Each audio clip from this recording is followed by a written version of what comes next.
The sea has always been a patient storyteller. It does not rush its words nor raise its voice. Its stories arrive in the rhythm of waves, in the sigh of tides, in the long hush that settles just before dawn. For as long as we have walked the edges of the land, we have turned our faces toward that horizon, the thin, shifting line where the known ends and the unknown begins. It is there, at that meeting of sea and sky, that our oldest dreams have gathered. We have imagined other shores, other lives hidden just beyond reach. We have imagined islands that drift like ghosts across the water, appearing for some and not for others, lit by suns that set in different colors. We have imagined lands where time moves slower or faster or not at all. Some of these places were real, many were not, but all of them were ours to wonder about. The ocean is a mirror, but not the kind that tells you what you already know. It reflects possibility. It reflects the shape of your longing. Stand on a high cliff and watch the sun spill gold across the water, and you might believe, if only for a breath, that you can see the curve of another land rising from the waves. This is the horizon's promise, that something waits for you there, though you cannot yet name it. In the earliest days, when the world was smaller in the minds of men, the horizon was a boundary that felt almost alive. It shifted with the weather, drawing close on days of fog, then retreating when the air was clear and the sea lay flat. Sailors learned that the horizon could trick you. Islands seemed to float just ahead, forever a day's journey away. In that uncertainty, mystery found a perfect home. To those who stayed on shore, the horizon was an invitation painted in blues and silvers. To those who ventured beyond it, it was a threshold, sometimes a doorway to riches and wonder, sometimes the edge of safety where a single mistake could send them into the deep without return. Curiosity and fear have always traveled together. One hand reaches forward, the other hesitates. The earliest maps tell this story without words. Look at them closely and you'll see that they are as much about imagination as geography. In the spaces where knowledge faltered, cartographers drew sea serpents, winged fish, islands that resembled sleeping beasts. It was not dishonesty. It was an acknowledgement. The world was not yet fully revealed. What lay past the horizon belonged to dreamers, sailors, and poets. Standing at the water's edge, the human heart feels smaller but sharper. We know the sea could swallow us in a heartbeat, yet its surface, that shining skin of light and movement, calls us closer. We watch the sun sink into it and tell ourselves it must be going somewhere. We imagine that if we could follow the sun's path, we'd find a place where daylight gathers and waits until morning, a place that sees us long before we see it. Even in our own time, with satellites mapping the ocean's floor and ships crossing it in hours, there remains an unspoken understanding. The horizon still belongs to mystery. Technology can measure distances, chart currents, record temperatures, but it cannot erase the pull of the unseen. An island glimpsed from far away, its shape softened by distance, its colors dulled by haze, is still an echo of those first impossible lands. Some people are content to stand on the shore and let the horizon remain what it is, a suggestion, a symbol. Others cannot rest until they have crossed it. They build ships, study the winds, and set out into the uncertainty. They tell themselves they are chasing discovery, but perhaps they are chasing something older.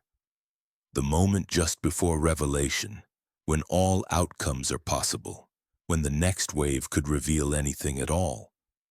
The promise of the horizon is not only about finding what is there, it is also about finding yourself in the search.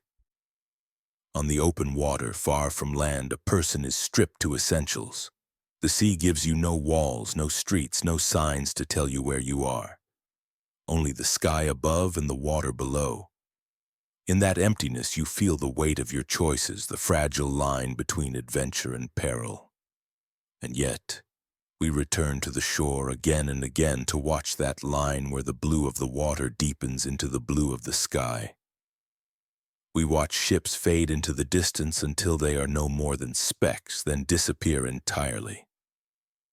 We imagine the moment when those on board will see what we cannot, the rising shadow of a new land, the first curl of green where the sea meets soil. We imagine the smell of it, the sound of waves breaking against a shore no one has ever stepped upon. Some horizons are deceptive.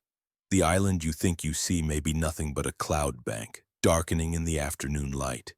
You can chase it for days and never arrive. This is part of the horizon's quiet power. It can feed your hope or teach you patience. The lesson is never the same twice. There are places in the world where the horizon feels closer, almost within reach.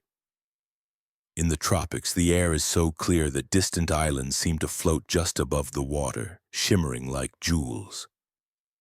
In the high latitudes where cold air and sea ice sharpen the light, the horizon cuts a clean, pale line, and the sky above it glows like brushed steel. In each of these places, people have built stories to explain what they see. Some speak of gods who walk across the water, leaving islands in their footsteps. Others tell of lost lands that return only to those pure of heart. For thousands of years, these stories have been passed from one shore to another, carried in the holds of ships, in the memories of sailors, in the songs of traders and wanderers. They have changed in the telling, yet the core remains. There is something out there beyond what we can see, and it waits for us to find it, or for it to find us. The sea will always guard its secrets. Islands will rise and vanish. Maps will be redrawn, and yet the horizon will remain. You can stand on a pier in the 21st century and feel the same pull that a fisherman felt 1,000 years ago. You can hear the same quiet question, what lies beyond? And perhaps that is the true promise of the horizon.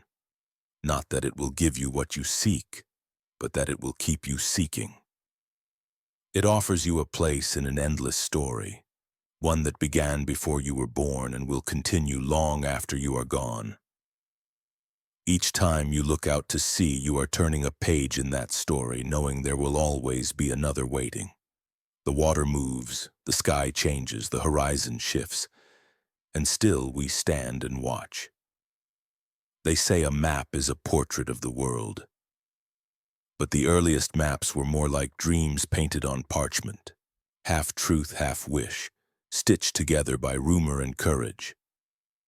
Every curve of a coastline, every dot of an island was a blend of what someone had seen, what someone had been told, and what someone dared to imagine. And in the wide, pale spaces where no one had yet sailed, cartographers let their ink wander into the realms of the impossible. In those blank spaces, islands appeared like delicate freckles on the skin of the sea. Some were shaped like drops of rain, others like the outstretched wings of a bird. To the mapmaker's hand, the difference between truth and invention could be as thin as the quill's tip. If a sailor swore he had seen a dark mass on the horizon before a storm swallowed it, why shouldn't it be drawn?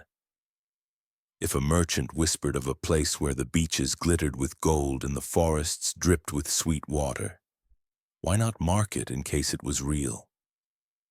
To the men who drew them, these maps were not simply tools for navigation. They were acts of faith. Faith in the stories that traveled home on creaking ships. Faith in the eyes of those who swore they'd seen strange lights dancing over black water. Faith in the world's willingness to reveal itself. And yet, for every true island inked onto those early charts, there was another that never existed at all. Phantom islands, they came to be called. Some were born of honest mistakes. A shoal glimpsed at dusk, mistaken for land. A bank of fog so dense it seemed solid. A mirage lifted by heat and distance. Others were the children of sailors' tales, embroidered in the long hours between watch bells when the wind moaned in the rigging and the stars felt close enough to touch. Consider the island of St. Brendan, said to drift somewhere in the Atlantic. In the 6th century, the Irish monk for whom it was named supposedly sailed west in a small boat, finding a paradise of singing birds, fragrant air, and fruits beyond imagining. Later versions of the tale added more wonders: crystal pillars rising from the sea, a great silver fish that carried their boat on its back. St. Brendan's Island was drawn on European maps for centuries, its position shifting as explorers failed to find it, then tried again. There was High Brazil too, a name whispered like a charm by Irish fishermen. It was said to appear once every 7 years, wrapped in mist, and vanish as suddenly as it came. No one could agree exactly where it lay, but that didn't stop it from being etched onto countless charts. Its circular shape shaded just enough to make it feel solid beneath the cartographer's pen. And then there were the darker islands, born from fear rather than hope. Some maps showed skull-like landmasses surrounded by inked waves, warning mariners away. Margins of seas were decorated with creatures whose scales glistened and whose eyes glowed, their bodies coiling between islands like living chains. These were not placed merely for ornament. They were signals, a silent code among sailors that beyond this point the sea itself might rise against you. Phantom Islands had a strange kind of persistence. Once one appeared on a map, it could linger there for generations, copied from one chart to the next like a rumor that refused to die. Even after expeditions sailed to their coordinates and found nothing but open water, some cartographers hesitated to erase them. After all, absence did not prove non-existence. The ocean was vast, and its moods unpredictable. Perhaps the island had sunk. Perhaps it had drifted. Perhaps it was simply somewhere else today. The blending of fact and fiction on these maps reflected something deeper than error.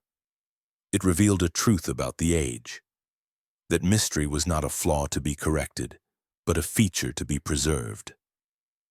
A blank space could be filled with a possibility, and that possibility was enough to shape voyages, trade routes, and the dreams of entire nations. Sailors, too, played their part in this cycle. Some returned home with sketches of islands they'd glimpsed through the shifting veil of a storm, swearing they had seen fires burning on its hills. Others spun tales to entertain their crew, describing feasts offered by unseen hosts, or music carried over the water with no source in sight. Whether these stories were believed was almost beside the point.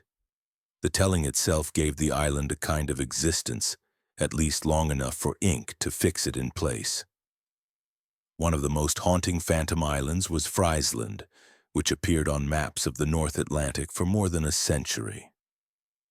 Often drawn as a large wedge-shaped landmass south of Iceland, it was described in detail by the Venetian brothers Niccolò and Antonio Zeno, who claimed to have landed there in the 14th century. Yet no trace of it has ever been found. Historians suspect it was a case of mistaken identity. Perhaps they had visited part of Greenland or a smaller island off Iceland's coast. But the myth of Friesland endured long after its coordinates were proven empty. Even stranger were the islands that seemed to mock those who sought them. The Saxenberg Island, for example, was discovered in 1670 by Dutch captain John Lindeman. It was said to have a central, mountain and a barren coastline. Many ships tried to locate it afterward, but it was never seen again.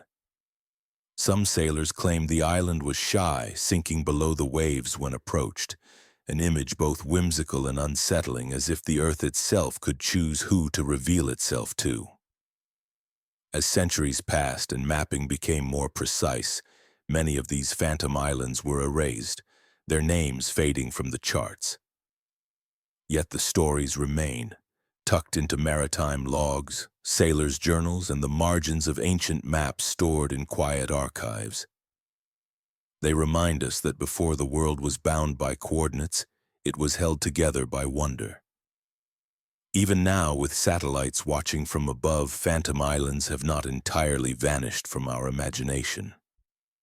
Every so often, a ship reports seeing something where no land should be, a speck on the radar, a shadow in the distance, and for a heartbeat the old instinct stirs.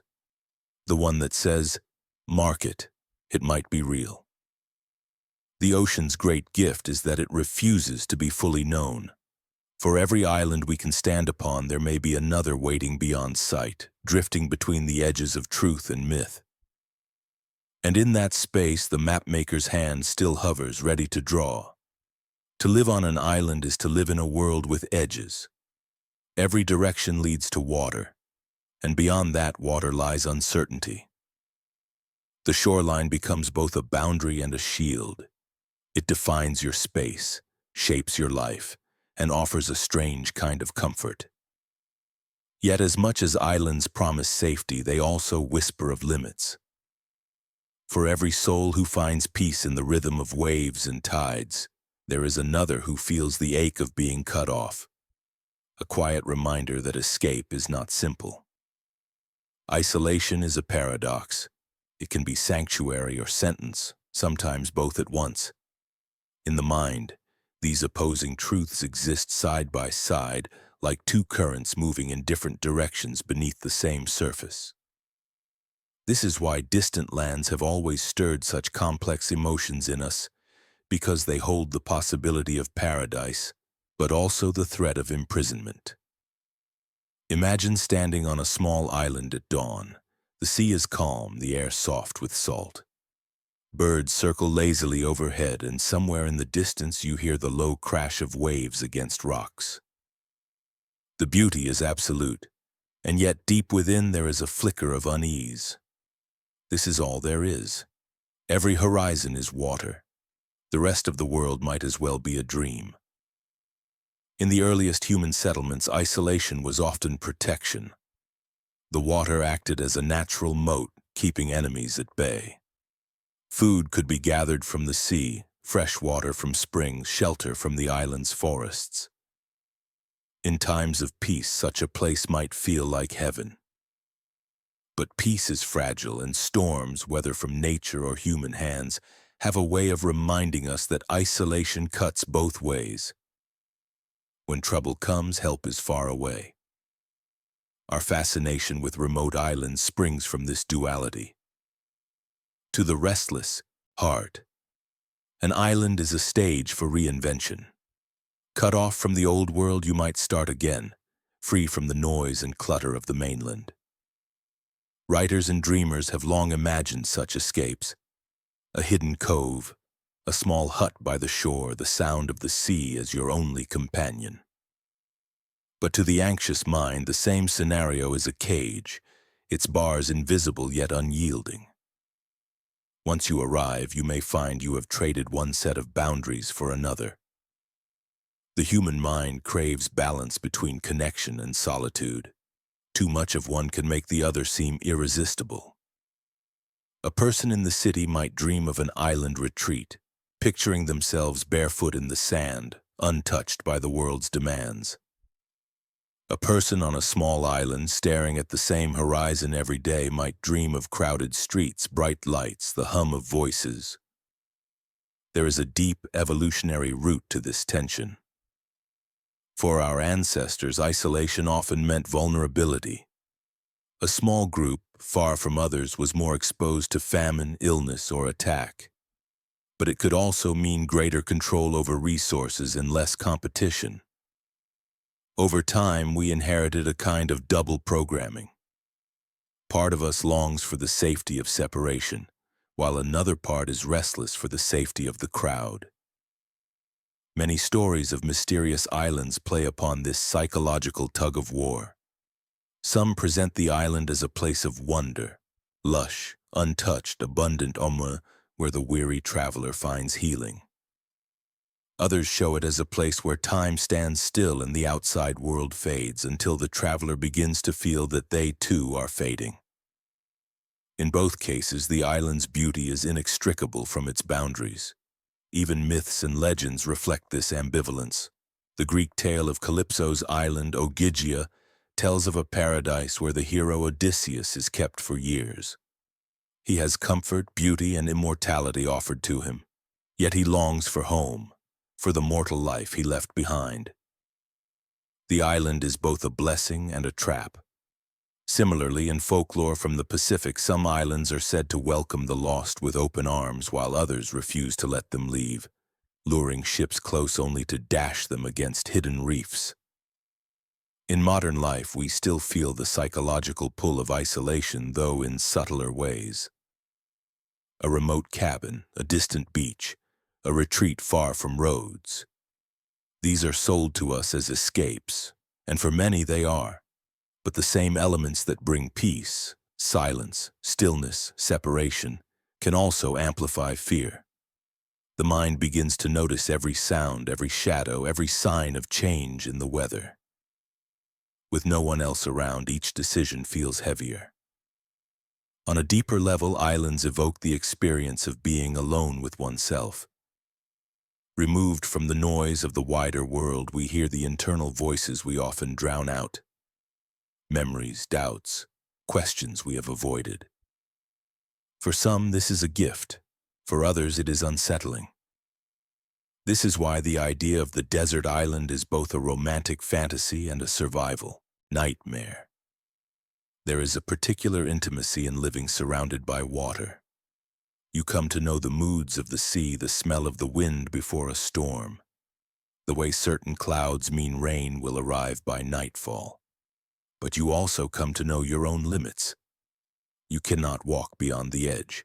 Your world is contained, and in that containment lies both comfort and constraint. The stories we tell about isolated islands often hinge on a turning point, the moment when the beauty begins to feel too quiet, or when the safety begins to feel like confinement. Sometimes the change is triggered by an external event. A ship fails to arrive, a storm cuts off supplies, a stranger lands on the shore. Sometimes it is purely internal, a shift in the mind that transforms paradise into prison without anything in the landscape changing at all. This is the delicate truth of isolation. It magnifies whatever you bring to it. If you arrive seeking peace, you may find it in abundance. If you arrive burdened by fear, the stillness may make that fear echo louder. Distant lands hold a mirror to our own state of being, reflecting our hopes and our unease in equal measure. And so the psychology of isolation is not just about the geography of islands. It is about the geography of the self. The same horizon that promises freedom can also mark the edge of your world. The same solitude that soothes you can also make you ache for company. We carry both truths inside us wherever we are. In the end, perhaps this is why mysterious islands continue to capture our imagination. They offer a stage upon which our inner contradictions can play out, framed by the endless blue of the sea. They are places where safety and exposure, paradise and prison exist not as opposites, but as companions, as inseparable as the land and the water that defines it. The birth of an island is not a gentle thing. It begins deep beneath the water in darkness older than the continents themselves. Far below the calm surface of the sea, the earth is restless. Rock grinds against rock. Magma, thick and molten, presses upward through fractures in the crust. For centuries it may wait there, slow and unseen, gathering pressure until the weight above can no longer contain it. Then one day or one night, the sea boils. To witness such a moment is to stand before creation itself. The water churns as if something alive is struggling to break free. A column of steam rises into the sky, carrying the scent of scorched salt. The horizon trembles with heat. Beneath the waves, molten rock spills into cold water, exploding into shards of new stone. The ocean hisses in protest, each drop of seawater transformed instantly into vapor. This is how land is born, violently, defiantly, in defiance of the sea's claim. The process has shaped our planet since long before humans kept records. Most of the islands we know today, from the green peaks of Hawaii to the black shores of the Galapagos, began as volcanoes, forcing their way upward through the crust. Some were the product of hotspots, fixed plumes of heat deep in the mantle that burn their way to the surface, creating chains of islands as tectonic plates drift over them. Others formed along the jagged seams of the world's shifting plates where fire meets water in a constant, uneasy truce. Volcanic islands are places of contradiction. They are, in their earliest days, barren and inhospitable, made of sharp rock and ash that cuts the feet and burns the skin. And yet they are also full of promise, blank canvases for life to paint upon. Over time, wind and rain break down the lava into soil. Seeds arrive on the wind or in the guts of seabirds.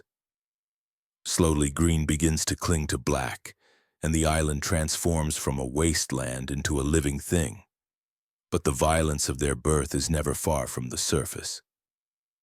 Volcanic islands remember where they came from. The same forces that created them can destroy them again. A mountain that rises from the sea can just as easily sink back into it, undone by the shifting plates or its own explosive heart.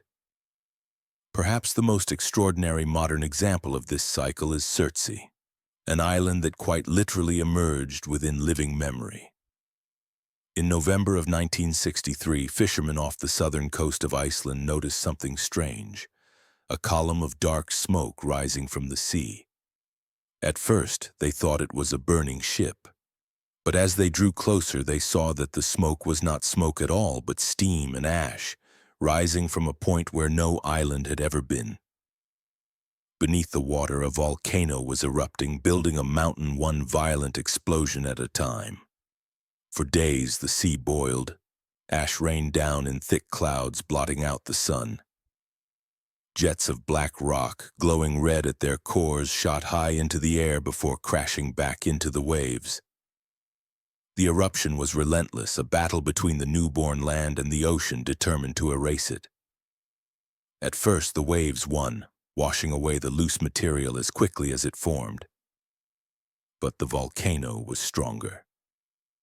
Slowly, the peak broke the surface, a smoldering mass of rock and cinder. By the time the eruption ended in 1967, Surtsey stood nearly half a square mile in size. It was raw, hot, and utterly alien. A piece of the earth so new that steam still rose from its cracks. No human had ever set foot there during its birth, and Iceland's government decided to keep it that way. They declared Surtsey off-limits to the public, allowing only scientists to visit so they could watch life's first steps on a brand new world. What they saw was a slow-motion miracle. Within months, mosses began to grow in the cracks of the lava. Seabirds arrived to nest, their droppings fertilizing the bare rock. Seeds drifted in from other islands, taking root in sheltered crevices. Insects appeared, carried by the wind. The black island began to green. In less than a decade, Surtsey had gone from lifeless stone to a small, functioning ecosystem. A reminder that nature wastes no time in claiming what is hers. Yet Surtsey also serves as a reminder of the fragility of such places. The sea still claws at its edges, eroding its cliffs year by year. One day, perhaps in a few centuries, it may disappear beneath the waves again. Volcanic birth is always a temporary victory over the ocean's patient persistence. For those who study these events, the awe lies not only in the scale of the forces involved, but in their intimacy. The Earth's crust is thin, far thinner than most imagine. We walk upon a delicate skin that floats atop a restless, molten heart. Every volcanic island is proof of that restlessness, a breach in the boundary between the world above and the world below. And for those who live on such islands, there is always an awareness of the volcano's dual nature. It is both the giver and the taker of land. In Hawaii, legends speak of Pele, the goddess of fire, who both creates and destroys with equal passion. In the Mediterranean, the island of Santorini, once whole, now a crescent around a flooded caldera, is a living memory of an eruption that reshaped history. To witness the birth of land from fire is to understand that our maps are never finished. The ocean floor hides countless volcanoes, some quiet, some stirring. At any moment, the sea could split and a new island could rise, steaming and defiant, demanding a place in our world. It is a reminder that the planet is not a static backdrop to our lives, but a living, changing force, one that can, without warning, redraw the line between land and sea. And in that transformation lies both the fear and the beauty of volcanic islands. They should not exist, and yet for a moment they do. An island can feel eternal, solid underfoot, green and warm in the sun, ringed by the endless, patient sea. You walk its paths and hear the wind through its trees, the hush of waves along its shore, and you think, this will be here long after I am gone. But the truth is harsher. The ocean gives and the ocean takes, and sometimes it takes without warning. There is a particular kind of silence that follows the disappearance of an island. Not the calm quiet of an ordinary day, but an absence that hums in the mind, as if the world is trying to remember the shape of what has been lost. Where there was once land, a home, a refuge, a mark on the map, there is only water, flat and unbroken. For most of us, the loss of an island feels like something that belongs to another time, a slow erosion measured over centuries. But the ocean has swifter tools. In hours, sometimes in minutes, a storm surge, an earthquake, or a collapse beneath the waves can erase a place that has stood for generations. In the Indian Ocean, there are fishermen who tell of an island called Lohachara, off the coast of West Bengal. It was once inhabited, home to more than 10,000 people. Then, over a few short decades, rising seas and fierce cyclones began to eat away at its edges. The tides came higher each year. Salt water crept into the soil, killing crops. Finally, one season, the storms tore away what remained. By the early 2000s, Lohachara had vanished entirely beneath the Bay of Bengal. All that is left are the memories of those who fled, and the empty water where their homes once stood. Some disappearances happen even more abruptly.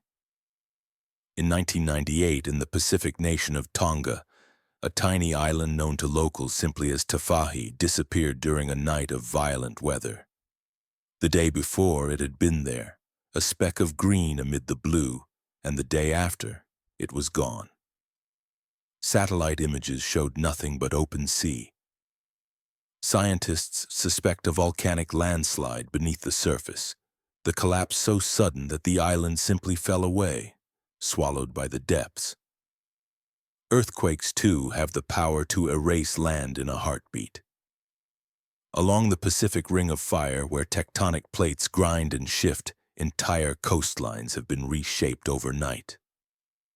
In 2013, a quake off the coast of Pakistan forced a mound of mud and rock up through the seafloor, a new island. But just as quickly as it rose, the sea began to dismantle it. Within months, waves had reduced it to a shadow of its former size. Within years, it was gone, its brief existence already fading into local legend. The most haunting disappearances are those that leave nothing behind. No debris, no wreckage, no trace to prove the land was ever real. In the North Atlantic, sailors once sought an island called Bus. It was charted on maps for centuries, somewhere between Ireland and Iceland, described by a few who claimed to have landed there. But as the years passed, expeditions failed to find it. Then one day, without any storm or quake to explain it, Bus simply vanished from maps, erased as if it had never been. Whether it was swallowed by the sea or had never existed at all, no one can say. For those who lose an island, the grief is complicated. Land is not just a place to stand, it is history, identity, the ground where ancestors walked. When it vanishes, the loss is not only physical but cultural. In the Pacific, oral histories speak of vanished atolls, their names preserved in songs long after the reefs that held them have slipped beneath the waves. In the Arctic, melting ice has revealed the slow drowning of low-lying islands, their shapes shrinking year after year until they are little more than rocks at high tide. Science offers explanations: subsidence, erosion, storm surges, the unrelenting rise of the sea. But the human mind reaches for older stories. Tales of jealous gods pulling land back into the depths, of curses that send whole islands sinking in the night, of creatures beneath the surface reclaiming what was stolen from them. These myths are not so far from the truth. The ocean is alive, and it has its own memory of what belongs above and below. What unsettles us most is not that islands vanish, the earth is always changing, but that they vanish so quickly. One moment you can point to them on the horizon, the next, there is nothing to see. The familiar becomes foreign. A sailor returning to a place he has known all his life finds only water where the beach should be, the tide lapping at absence. For as long as there have been maps, there have been erasures, places inked in with confidence one year, scrubbed away the next. In the gaps, we glimpse the fragility of what we call permanent. The land beneath our feet feels solid, but it floats on forces we cannot command. And so, when we speak of islands that should not exist, we must also speak of islands that cannot persist. The same forces that lift them from the depths can drag them back down, without warning, without mercy.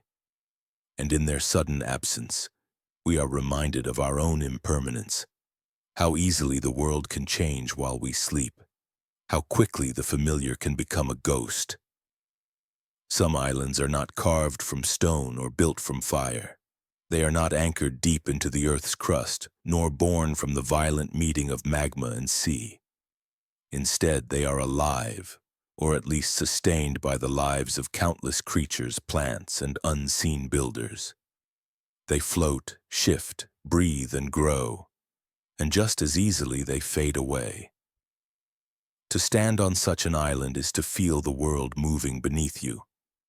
The ground might sway with the wind or rise and fall with the tide. It may hum faintly with the life that holds it together.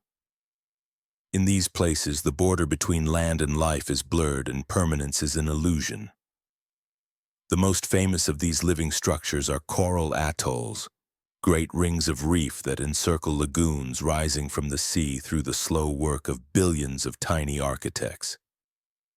Each coral polyp is fragile, softer than your fingernail, yet together they build walls capable of defying the waves. Over centuries, their skeletons accumulate layer upon layer until they form vast fortresses just beneath the water's surface. Sand collects, vegetation takes root, and eventually an island emerges. The process is patient. It can take thousands of years for a reef to grow into a true atoll, and yet its survival depends on a delicate balance. Coral thrives only in warm, clear, shallow waters, and even a slight change in temperature or chemistry can spell its end. The same ocean that sustains it can also bleach it white, starve it of the algae it depends on, and crumble its structure into sand. The Maldives, the Marshall Islands, Tuvalu, entire nations are built upon these living rings. For the people who call them home, the reef is both protector and provider.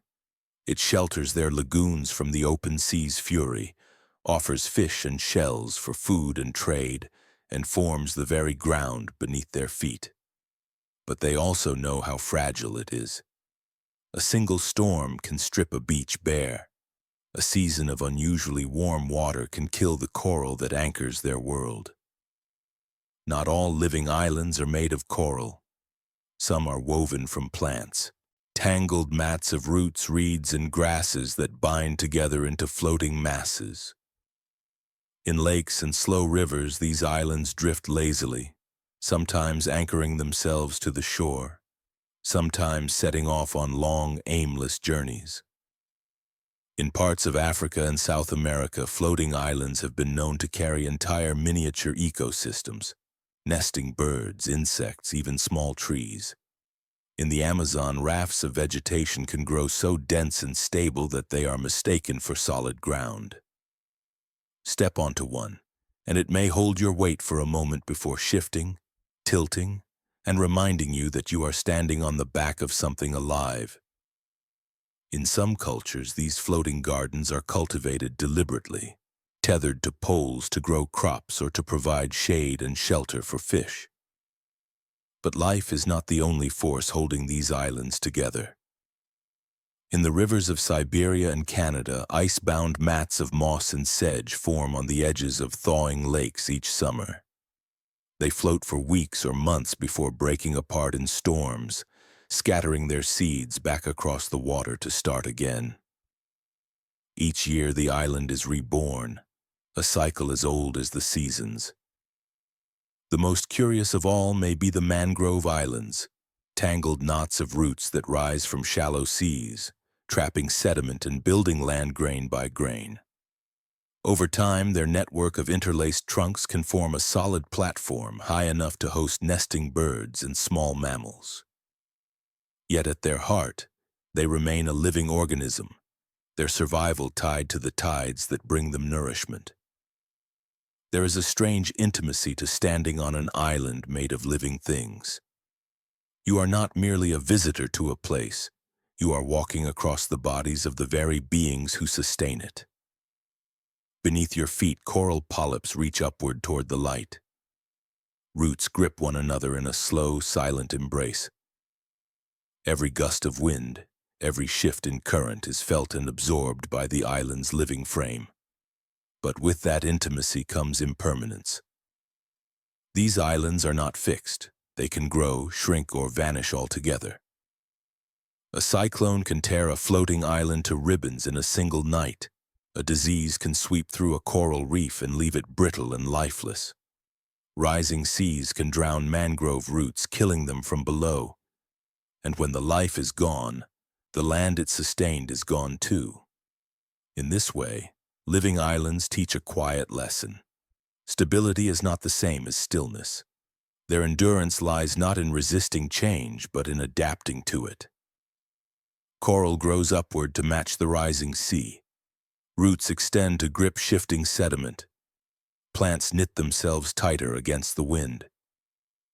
They are always moving, always adjusting, a dance that allows them to survive for centuries in places where stone would crumble. For those who encounter them, these islands can feel enchanted, as though they have drifted in from another world. Sailors tell of mist-shrouded atolls appearing out of nowhere, their beaches glowing pale under the moon.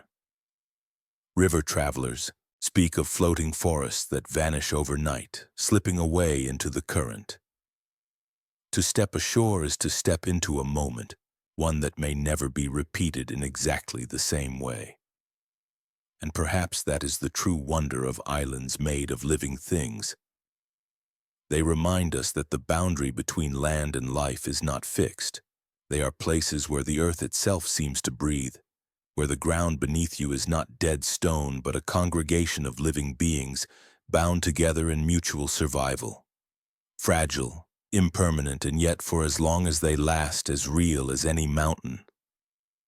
There are places on this planet where the world feels smaller, its edges more tightly drawn. And then there are places where the edges are not merely boundaries but warnings, lines no one is meant to cross. North Sentinel Island, a small patch of green in the Andaman Sea, is one of those places. From the air it looks almost idyllic. Dense jungle spilling down to white beaches, a turquoise ring of reef holding back the open water. But beauty here is a mask. Step too close to those shores and the welcome will be swift, clear, and unmistakably hostile. For as long as modern records have existed, the people of North Sentinel have made one thing plain. They do not want visitors. They have fired arrows at approaching boats, hurled spears at low-flying helicopters, and met strangers on the beach with the unwavering stance of those defending something worth more than life itself. This is not a misunderstanding nor a temporary mood. It is the defining truth of the island. North Sentinel lies within India's chain of Andaman Islands, but it is not part of the world that most people know. It is home to the Sentinelese, one of the last uncontacted peoples on Earth. Their ancestors may have lived there for tens of thousands of years, yet their lives have unfolded apart from ours, untouched by our languages, technologies, or histories. The forest has been their shelter, the reef their barrier, the sea both their provider and their shield. The first recorded encounters with the island date back to the late 18th century, when British colonial ships began mapping the Andamans. Even then, the pattern was set: approach too closely, and you would be repelled. The few who landed uninvited found themselves facing warriors armed with bows, their arrows tipped with iron scavenged from shipwrecks. The message was not ambiguous. The island was not open for trade, nor for exploration. In 1867, the British merchant ship Nineveh ran aground on the reef during a storm. The crew managed to reach the beach, battered but alive. They had scarcely begun to gather themselves when figures emerged from the trees, small, swift, and armed. The castaways retreated to the wreck and held out there for days until they were rescued, harassed all the while by the islanders' relentless defense. This was not casual hostility. It was strategy, shaped by generations of choosing survival over contact.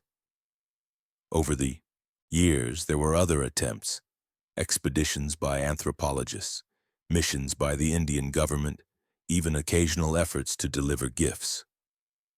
From time to time, a cautious truce would form at the edge of the reef. The Sentinelese would take coconuts or tools left on the sand, sometimes allowing the givers to approach within shouting distance. But just as quickly, the openness would close again, replaced by the sharp arc of an arrow drawn and ready. In 2004, after the Indian Ocean earthquake and tsunami, helicopters flew over North Sentinel to check for survivors. They found the island still standing, its jungle unbroken, its beaches intact. As the helicopter hovered, a Sentinelese man stepped from the trees, aimed his bow skyward, and loosed an arrow toward the machine. It fell far short, but the gesture was unmistakable. Even in the face of disaster, the island remained closed. Why such fierce refusal? Part of the answer is in history. Not ours, but theirs. Many indigenous peoples in the Andamans were decimated by disease and exploitation after contact with outsiders. A single virus, harmless to us, could spread like fire among the Sentinelese, who have no immunity to illnesses the rest of the world carries unnoticed. Contact for them is not an exchange. It is a mortal risk. But it is more than survival of the body. It is survival of the world they have built, a world in which every sound, every plant, every current in the reef has meaning. To open the island to outsiders would be to invite not only sickness but change, a tide that cannot be turned back. The Sentinelese have chosen again and again to remain as they are, and the ocean in its way has respected that choice, wrapping them in miles of deep water and treacherous reef. In recent decades, India has officially forbidden approach to North Sentinel. It is illegal to come within several kilometers of the shore. This is not only to protect the Sentinelese, but to protect outsiders from the consequences of ignoring the island's warnings. Still, the prohibition has not stopped every attempt. Fishermen, tourists, and missionaries have tried to breach the distance, often at great cost. One of the most widely known incidents occurred in 2018 when an American missionary attempted to land on the island, determined to bring his faith to the Sentinelese. He had been warned by local authorities, by fishermen, by history itself, but he persisted. Accounts suggest he was met on the beach and the meeting was brief. His body was never recovered. The island had spoken once more in the only language it has ever used with strangers. From the outside, it is easy to project meanings onto this isolation. To some, North Sentinel is a symbol of purity, a living fragment of a world before ours. To others, it is a defiance, a refusal to be drawn into the shared story of humanity. But perhaps it is neither. Perhaps it is simply a community that has chosen its own path, guarding its own narrative against the tide of history.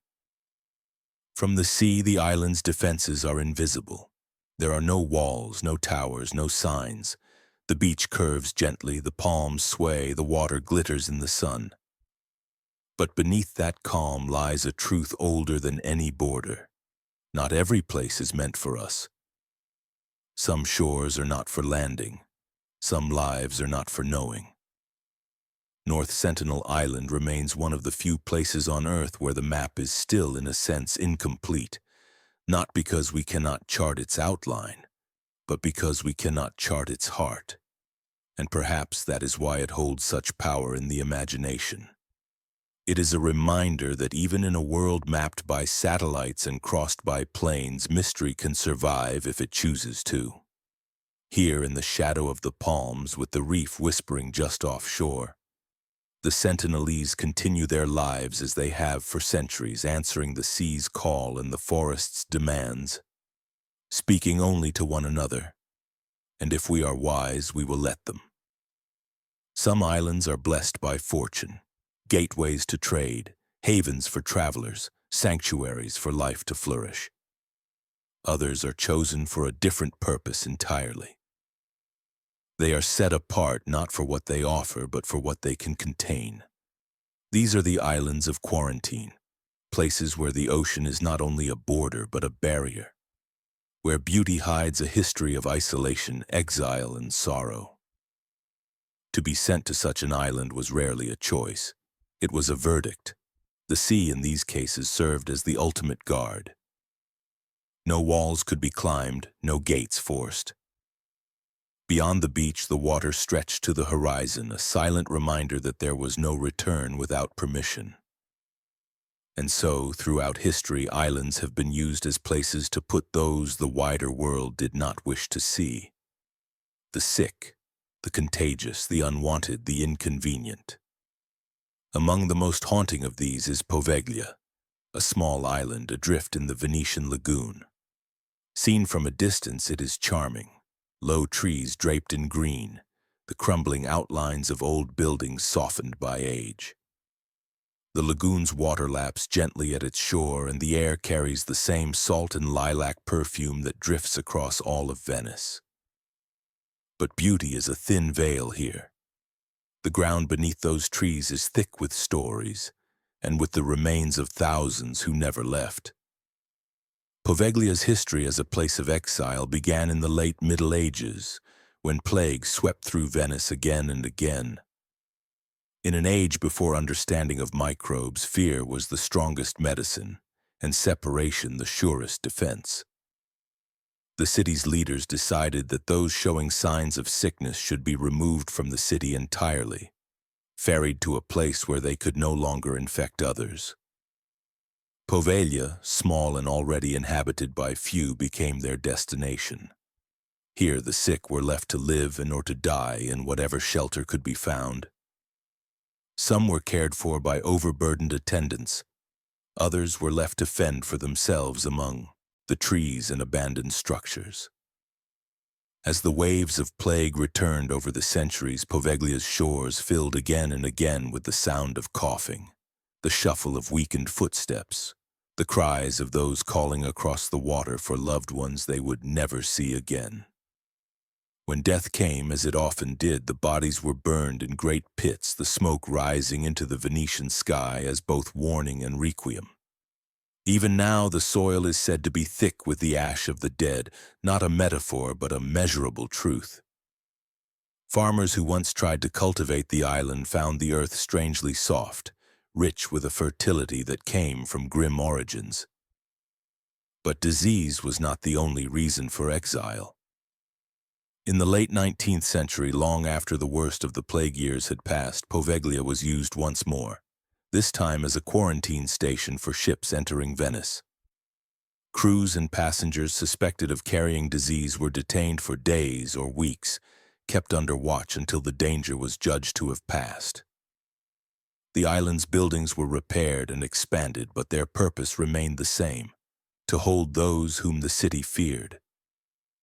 In the 20th century, the fear shifted again. Poveglia was converted into a hospital for the mentally ill, another form of isolation, this time justified not by contagion of the body but by the perceived contagion of the mind. Patients were housed within the old brick structures, surrounded by the same waters that had once imprisoned the plague-stricken. Official records speak of treatment and care, but local whispers tell of neglect, cruelty, and a steady stream of patients who never returned. When the hospital closed in the late 1960s, Poveglia was abandoned once more. The buildings fell silent, their windows staring blankly across the lagoon. Today, the island is officially off-limits, though that has not stopped the curious from slipping ashore. They speak of corridors heavy with dust, of surgical instruments left to rust, of the echo of footsteps that follow too closely behind. The rational mind can explain such sensations as tricks of light and sound, but the heart knows that sorrow leaves an imprint, not just in memory but in place. Poveglia is far from the only island of quarantine. Across the world, the same pattern repeats. Spinalonga in Greece, once a Venetian fortress, later a leper colony. Molokai in Hawaii, where those with Hansen's disease were sent to live apart from the rest of the islands. Grosse Ile in Canada, where immigrants suspected of bringing cholera were detained. In each case, the setting was beautiful: turquoise water, soft breezes, lush greenery, and in each case that beauty was a cruel companion to the suffering it surrounded.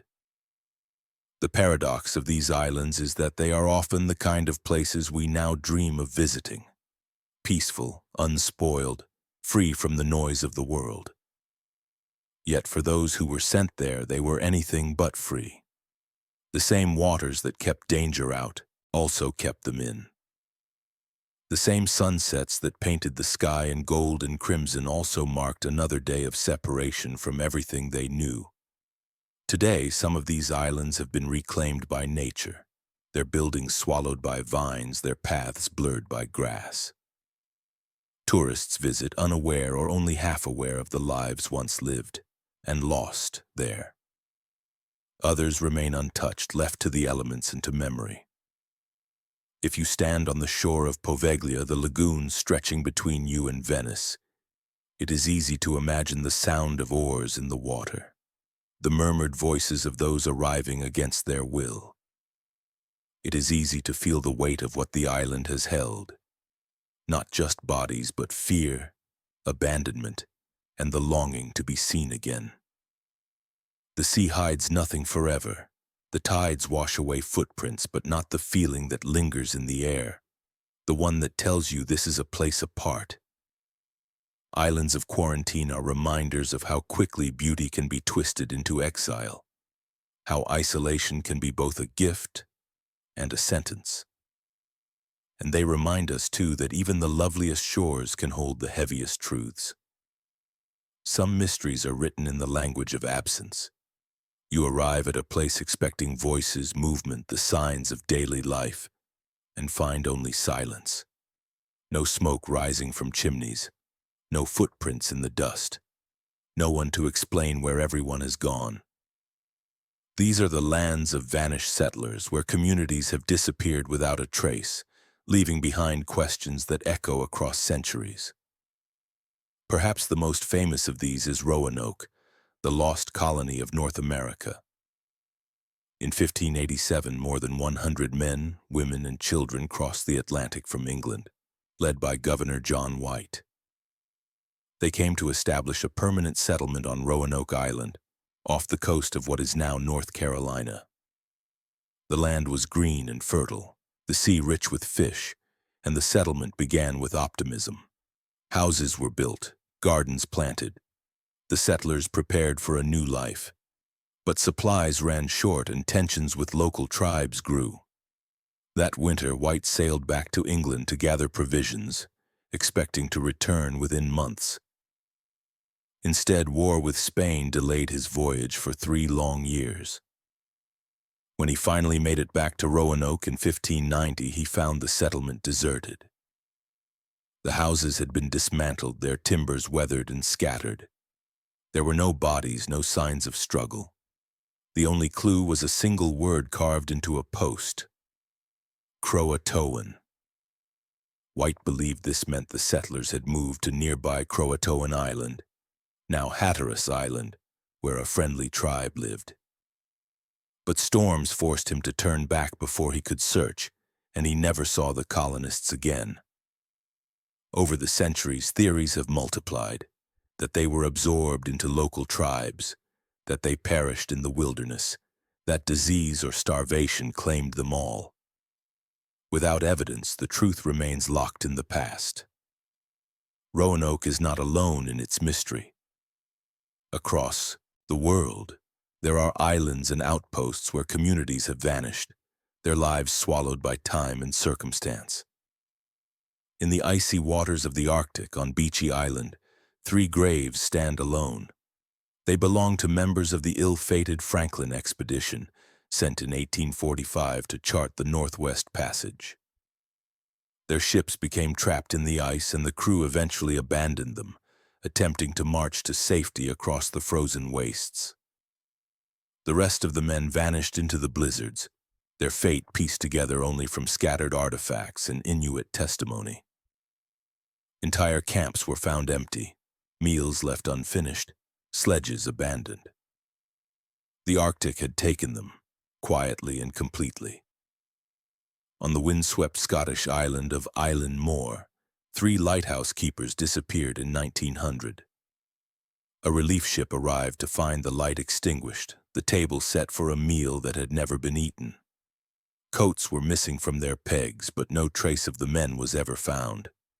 Official reports suggested they had been swept away by a sudden wave, but the scene inside the lighthouse, orderly yet abandoned, gave the mystery a lasting chill. Some vanishings leave behind more questions than clues. In the Indian Ocean, the tiny atoll of Laccadive once held a thriving fishing community. One season, neighboring sailors arrived to trade and found the huts empty, the nets hung neatly as if ready for use. Fires had gone cold and the island's canoes were gone. No wreckage was ever found. Locals whispered that the sea had called the islanders away, a poetic explanation for an unsolved truth. What binds these stories together is the absence of certainty. In each case, the community left no clear trace of its final days. The landscape holds their memory in fragments: a carving in wood, a grave in the permafrost, a chair pushed back from a table. But the larger picture has been lost. It is tempting to fill the silence with our own imaginings. Perhaps they left willingly, seeking a better home. Perhaps they fled in fear, driven by danger we can no longer name. Perhaps disaster struck so swiftly that they had no time to leave a record. Without witnesses, we are left to stitch together a story from whatever scraps remain. There is a strange kind of intimacy in walking the paths of a vanished settlement. The wind moves through empty doorways. Grass grows where floors once lay. You can almost hear the murmur of voices, the sound of feet on packed earth. And yet you know they are gone. Their lives reduced to questions that no one alive can answer. In the end, the lands of vanished settlers remind us that permanence is an illusion. Even the most carefully built community can dissolve into memory. The sea will take the shoreline. The forest will reclaim the fields, and time will wear away the markers we leave behind. All that remains is the echo of human presence, and the mystery of how and why it ended. There are islands you can plot on a map with precision, their coastlines surveyed, their harbors named, their peaks measured. And then there are islands that live somewhere else entirely, in the thin space between memory and dream, visible only to those who happen to be looking at the right moment. High Brazil belongs to the latter. For centuries it has lingered at the edges of charts and imaginations, a ghost of land said to appear once every 7 years before vanishing again into the Atlantic mist. The first written whispers of High Brazil come from medieval Irish legends. The name itself carries the weight of the old tongue, Ui Bresail, often translated as Island of the Descendants of Bresal. In these tales, High Brazil is not merely a place, but a promise. A land of abundance where the trees are heavy with fruit, the fields with grain, and the air with music. It is perfect in all the ways the real world fails to be, and its perfection is hidden, revealed only to the lucky or the chosen. Sailors claimed that on clear days they could see it from the west coast of Ireland, a low, dark shape on the horizon too far to reach before nightfall. Some swore it was ringed with stone walls. Others described a single gleaming tower rising above the treetops. But always, when they set out to find it, the island retreated. The harder you chased it, the more it dissolved into haze until there was nothing left but open water. By the 14th and 15th centuries, High Brazil had found its way onto European maps, drawn west of Ireland as a small circle, sometimes split by a narrow channel. The cartographers placed it there as if it were as real as France or Spain, though they had never stood on its soil. For them, the absence of proof was not enough to erase it. Too many captains had reported seeing its shadow rise from the sea only to have it vanish by dawn. The 7-year rhythm is one of the island's most enduring mysteries. Some versions of the legend say that every 7th summer the mists part and High Brazil becomes solid, its harbors open, its meadows warm under the sun. Those who land may walk its shores, feast on its fruits, and speak with its people. But when the cycle ends, the island fades and no ship can find it until the next appointed time. There are a handful of stories of men who claim to have set foot there. One tells of a fisherman from Galway who during one of the island's appearances was blown off course and found himself in a place of such beauty he could not describe it without sounding mad. He returned with gold and silver, saying they had been gifts from the island's inhabitants. Another tale speaks of a sea captain who was welcomed into a great hall lit by fires that burned without smoke. The people there spoke a language he did not know, yet somehow understood. He stayed 3 days before a sudden fog rolled in, and the island was gone. Of course, the rational mind seeks other explanations. Some suggest that High Brazil was a mirage, caused by atmospheric refraction bending, distant land into view, perhaps the coast of Newfoundland distorted and floating above the horizon. Others think it was a real island that has since sunk beneath the waves claimed by the shifting Atlantic floor. But such explanations cannot fully quiet the pull of the myth. The island's elusiveness is part of its power. To explain it too neatly would be to strip it of the very thing that makes it linger in the imagination.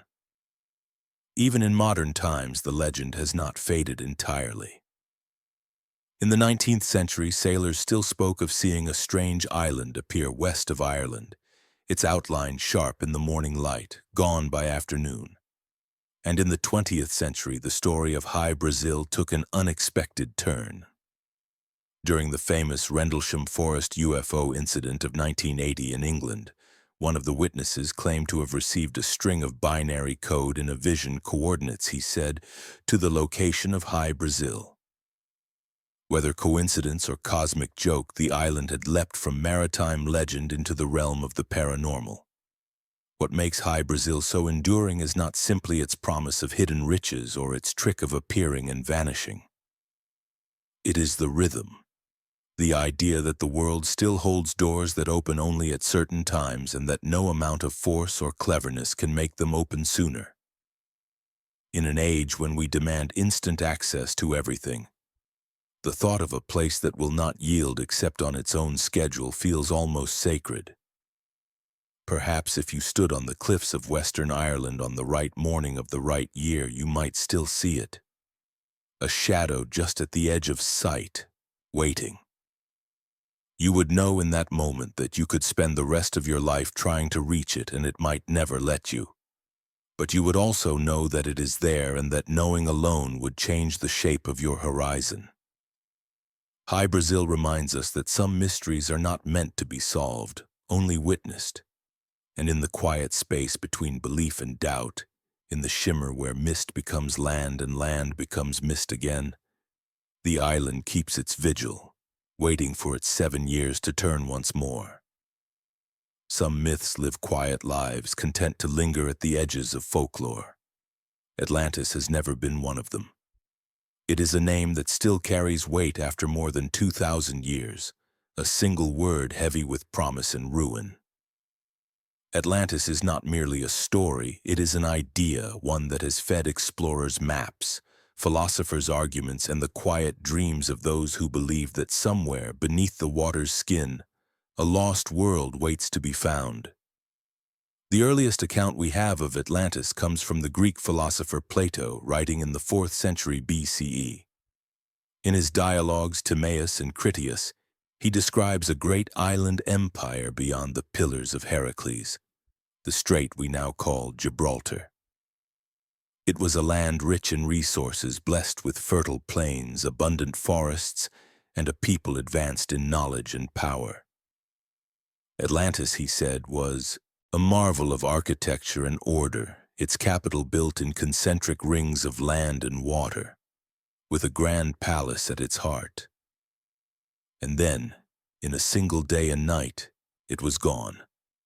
According to Plato, the Atlanteans had grown greedy, corrupt, and arrogant, turning their strength toward conquest. The gods, displeased, sent earthquakes and floods that swallowed the island whole, leaving nothing but sea where a mighty civilization had once stood. From the very beginning, readers have argued about Plato's intent. Was Atlantis a historical account, passed down through Egyptian priests to the Greek world? Or was it an allegory, a moral warning about the dangers of hubris, using a fictional city to make the lesson sharper? Plato himself left no other record to clarify. The question has fueled centuries of debate, and with each generation Atlantis has shifted to fit new imaginations. For explorers in the age of discovery, Atlantis was more than a cautionary tale.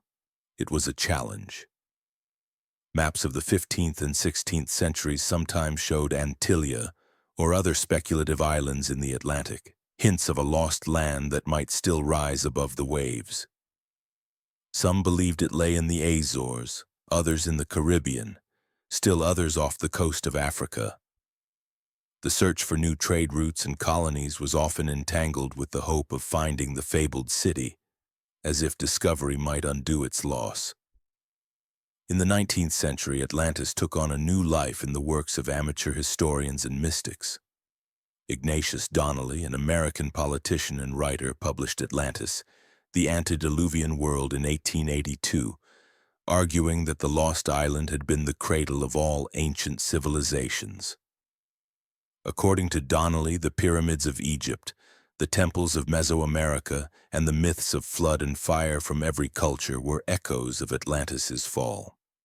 His book was widely read, sparking a wave of speculative theories that have yet to die down. The fascination only deepened in the 20th century, when advances in oceanography revealed the vast mountains and plains of the seafloor. Sonar maps hinted at structures beneath the waves, often nothing more than natural formations, but enough to ignite the imagination. Expeditions were launched to the Azores, the Bahamas, the Mediterranean. Each discovery of a submerged ruin, whether a Roman port or an ancient stone road, brought new whispers. Perhaps this was part of Atlantis's echo. Some of the most persistent modern claims center on the so-called Bimini Road, a formation of rectangular stones off the coast of the Bahamas. Discovered in 1968, the stones resemble a paved pathway, leading some to declare it a remnant of Atlantis. Geologists point out that the shapes are natural, the product of limestone fracturing along straight lines, but the allure of a man-made mystery has proven stronger than the sober explanation. Philosophers, too, have claimed Atlantis for their own. To them, the city is not a place to be found, but a mirror for human nature. Its rise speaks to our capacity for greatness, its fall to our tendency toward self-destruction. In this reading, it does not matter whether Atlantis was real in stone and soil. It is real in the way it captures the eternal cycle of ambition and downfall. Atlantis also exists in a space of longing. The idea that somewhere beneath the ocean's depths, there is a world more perfect than ours, a place where architecture, art, and knowledge reach their height, is a balm for those dissatisfied with the present. To search for Atlantis is to search for a vision of ourselves unspoiled and full of possibility. But obsession has its shadows. The search for Atlantis has often been tangled with pseudo-history, misused to justify claims about the superiority of certain cultures or races. In darker hands, the myth has been twisted into a tool for exclusion, its imagined pure civilization set against the rest of humanity. Such distortions remind us that myths, like power, can be wielded for harm as well as inspiration. And yet, despite the risks, the pull remains. Part of it lies in the setting itself. The ocean is the perfect keeper of secrets. Its depths are vast, its currents unpredictable, its floor largely unmapped. A lost city could hide there for millennia, untouched, waiting for the day when light reaches its towers again. Every new discovery in marine archaeology, a shipwreck, a drowned village, a forgotten harbor, feels like a step toward the threshold of that imagined world. In the end, whether Atlantis ever stood above the waves may matter less than the space it occupies in our minds. It is both a cautionary tale and a siren call, urging us to seek, to imagine, to question the limits of what we know. In that way, it is less a ruin than a seed, one that has taken root in history, literature, and even science, growing into something that belongs to all of us. If you stand on a quiet shore and watch the horizon long enough, you may understand why the myth endures. The sea is wide and the world is old. Somewhere beneath those waves, real or imagined, Atlantis still waits. Not in stone or gold, but in the human hunger for what has been lost and what might yet be found. At the edges of the ancient world, where the known seas gave way to pale blankness on the maps, there was said to be a place called Thule. It was not merely distant, it was the farthest place imaginable, the ultimate northern boundary of the world. For the Greeks and Romans who first wrote about it, Thule was less a destination than an idea, a name whispered with the same mix of awe and uncertainty we might reserve for the edge of the universe.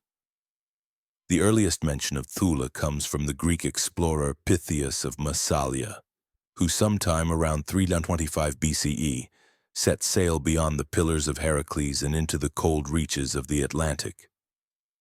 He claimed to have traveled 6 days north of Britain, reaching a land where the summer sun barely set and the sea turned into a sluggish, frozen mixture. Neither solid ice nor liquid water. Pytheas called this strange place Thule, though he never gave precise directions, and the world he described was so alien that some doubted he had seen it at all. To later Roman writers, Thule became a symbol of extremity. It was Ultima Thule, the ultimate Thule, a phrase that came to mean the farthest point, the very limit of exploration. They imagined it as a place where the earth met the sky, where human ambition strained against the limits of nature. Whether it was real or not mattered less than the fact that it stood for everything beyond the edge of the map. Over the centuries, Thule's location shifted in the minds of those who sought it. Some placed it in the Shetland Islands, others in the Orkneys, Iceland, or even the coast of Norway. Each candidate carried a hint of the otherworldly: long days in summer, endless nights in winter, seas rimmed with ice.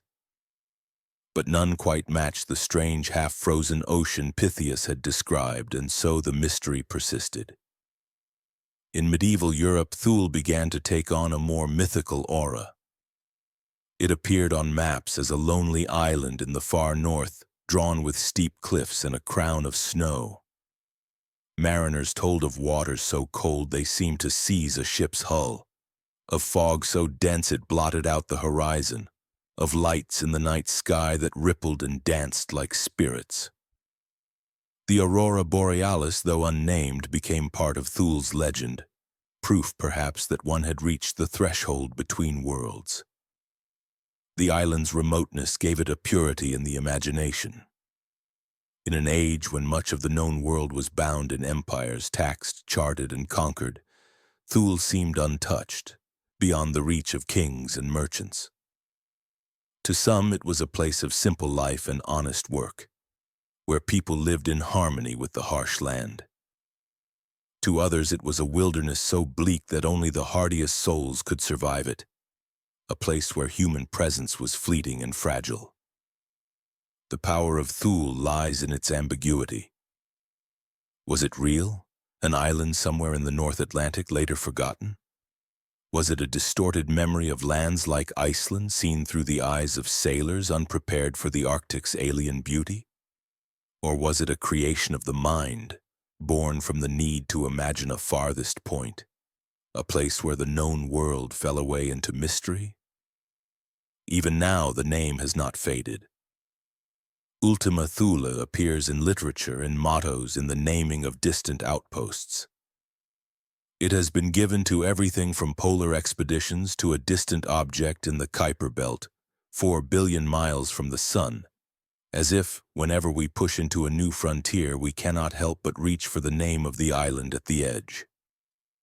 If you were to stand on a wind-lashed northern shore and look out toward the horizon, you might feel what Pytheas felt, that beyond the visible there is another place, colder, quieter, and infinitely strange. Whether Thule lies there or not is almost beside the point. It exists in the imagination, and perhaps that is the truest place of all for an island at the end of the world. There is a particular magic to the creatures that call islands home, a magic born not of myth, but of time. When life finds its way to an island, whether by drifting on currents, riding the wind, or clinging to drifting debris, it faces a new and narrow stage. The rules are different here. The predators and competitors of the mainland may be absent. The resources limited. Over thousands or millions of years, those conditions shape life in ways the wider world rarely sees. The result is a living laboratory, a place where evolution takes strange and unexpected turns. One of the most famous examples lies in the Indonesian islands of Komodo, Rinca, and Flores, where the Komodo dragon reigns. These massive lizards, stretching up to 10 feet and weighing more than 150 pounds, are relics of a time when giant reptiles ruled much of the earth. On these islands, isolated from larger predators and shielded from the changes sweeping the mainland, the dragons have survived and thrived into the modern age. Their size is a quirk of island gigantism, a phenomenon where certain species grow larger than their mainland relatives, filling ecological roles left vacant by the absence of large mammals. But gigantism is only one of the island's tricks. On other islands, the opposite occurs. Without predators to demand speed or flight, birds may lose the ability to fly altogether. The dodo of Mauritius, extinct now for centuries, is perhaps the most famous of these flightless island birds. It evolved in a predator-free paradise where wings became less important than strong legs for foraging on the ground. That same safety that allowed it to flourish also became its downfall when humans arrived with ships and rats, to which the dodo had no defense. Isolation can magnify not just size, but strangeness. In the remote Galapagos Islands, Charles Darwin encountered creatures so unique that they changed the course of science itself. Here were giant tortoises whose domed shells varied subtly from island to island, marine iguanas that swam and fed in the ocean like no other reptile on Earth, and finches whose beaks had evolved into dozens of shapes to suit the foods available on their individual islands. Darwin realized that these differences were not random. They were the fingerprints of adaptation, the visible record of life reshaping itself to match the environment. Some of the most extraordinary island species have stories written in both isolation and vulnerability. On New Zealand, before humans arrived, the largest predator was a bird, the giant Haast's eagle, capable of taking down the flightless moa, a bird that could stand taller than a man. Both species were lost within a few centuries of human arrival, a reminder that evolution's delicate experiments can be undone in an instant when a new force enters the ecosystem. Even smaller islands can hold wonders. On the tiny island of Socotra, off the coast of Yemen, the landscape looks almost alien. The dragon's blood tree rises in umbrella-like canopies, its sap a deep crimson that locals have used for dye and medicine for centuries. Many of Socotra's plants and animals exist nowhere else on Earth, a product of millions of years of isolation in a place where desert, mountain, and monsoon meet. The process that creates such unique life is simple in principle but profound in effect. A few individuals of a species, perhaps blown off course during migration, perhaps trapped on drifting vegetation, arrive on an island. They breed, but their offspring inherit a different set of pressures than their mainland ancestors. Over generations, traits that fit the island's challenges become more common. Smaller size to survive on limited food, larger size to dominate an empty niche, brighter colors to attract mates when predators are few, or duller hues to blend into new surroundings. Eventually, the island's population becomes so distinct that it is a species in its own right. But this same isolation that fuels creativity can also foster fragility. An island species may be perfectly adapted to its small world but utterly unprepared for anything else. A change in climate, the arrival of a new predator, or the introduction of disease can topple the balance that has held for millennia. The same barriers that once kept threats away can, in a changing world, keep salvation out. In this way, islands are both museums and workshops, preserving ancient forms while also crafting new ones. They show us life as it might have been in other ages and life as it might yet become. They remind us that the forces shaping evolution are patient and precise, willing to spend centuries refining a single trait. And they warn us, too, that the rarest and most remarkable creatures are often the most at risk. To walk on such an island is to step into a story that began long before humans could write it down. You might watch a Komodo dragon basking in the heat, the slow flick of its tongue tasting the air. You might hear the rustle of a flightless rail moving through the undergrowth, a bird that has never had reason to lift from the earth. You might see a grove of trees unlike any you have known, each one shaped by wind and need into something that exists only here.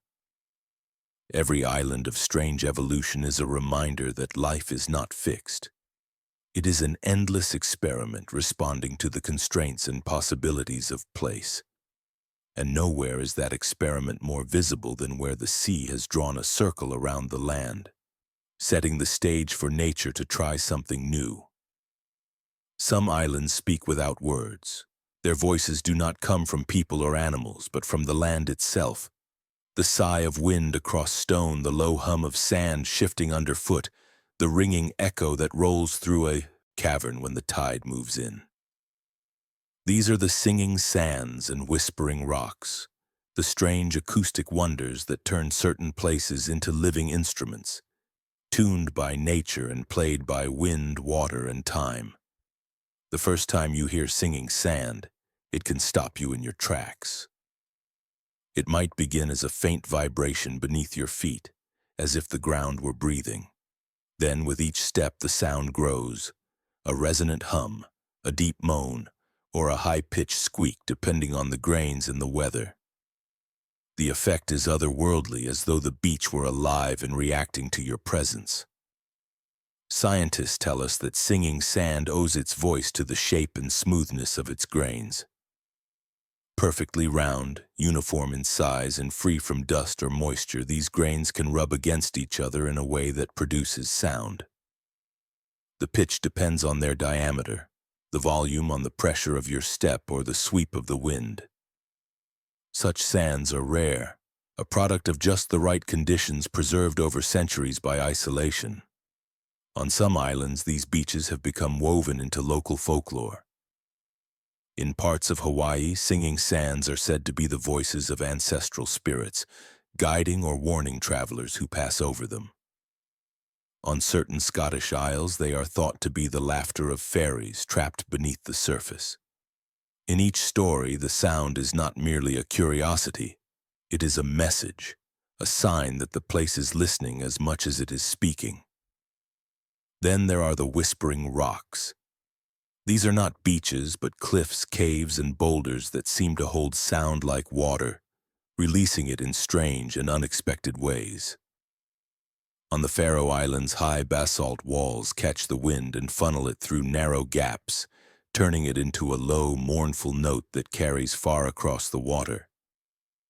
In some sea caves, the incoming tide compresses air in hidden chambers, producing a deep thud or booming roar, a sound that feels alive, even aggressive, as if the rock itself is breathing in protest at the intrusion. One of the most famous examples lies in Fingal's Cave on the uninhabited island of Staffa in Scotland.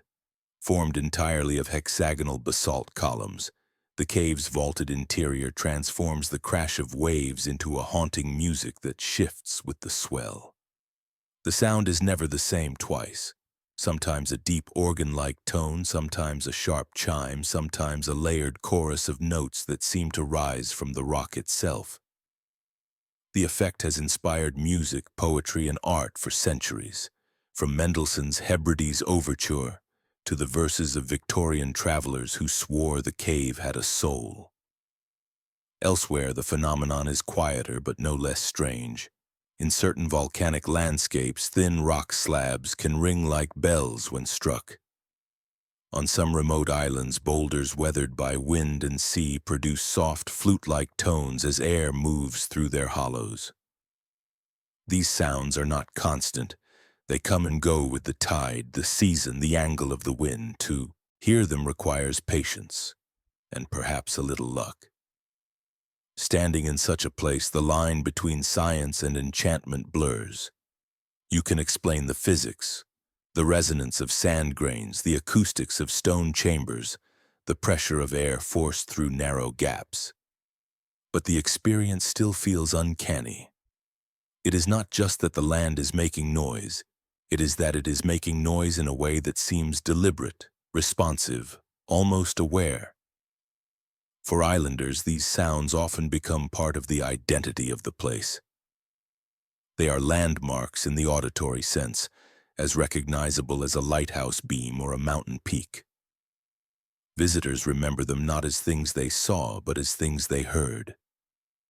The soft whistle on the cliff path at dusk, the deep drum of the cave at high tide, the strange sigh of the sand beneath their feet. There is also a fragility to these voices. Singing sands can lose their sound if the grains are disturbed, mixed with other sediments, or coated with moisture and dust. Whispering rocks can fall silent if erosion changes their shape, or if the conditions that produce their tones are disrupted. These are not permanent fixtures, but fleeting performances in the long life of the land. Perhaps that is why they stay with us. You could return to the same beach a year later and find it mute, the magic gone until the elements restore it. You could wait for the perfect tide at the cave and hear only silence. To experience the sound is to witness something rare, an alignment of place, time, and nature that cannot be summoned at will. In the dark of a sea cave, as the swell builds and the air begins to vibrate with sound, you might feel as though you have stepped into the lungs of the earth. On a lonely beach where the sand hums beneath your feet, you might imagine you are walking across the back of some vast, sleeping creature. These are moments when the land stops being a backdrop and becomes a companion, speaking in a voice older than language. And when you leave, the sound follows you, not in your ears, but in the memory of having heard the island itself, alive and singing. Some changes in nature happen too slowly for us to notice. Mountains wearing down over eons, forests creeping into grassland over centuries.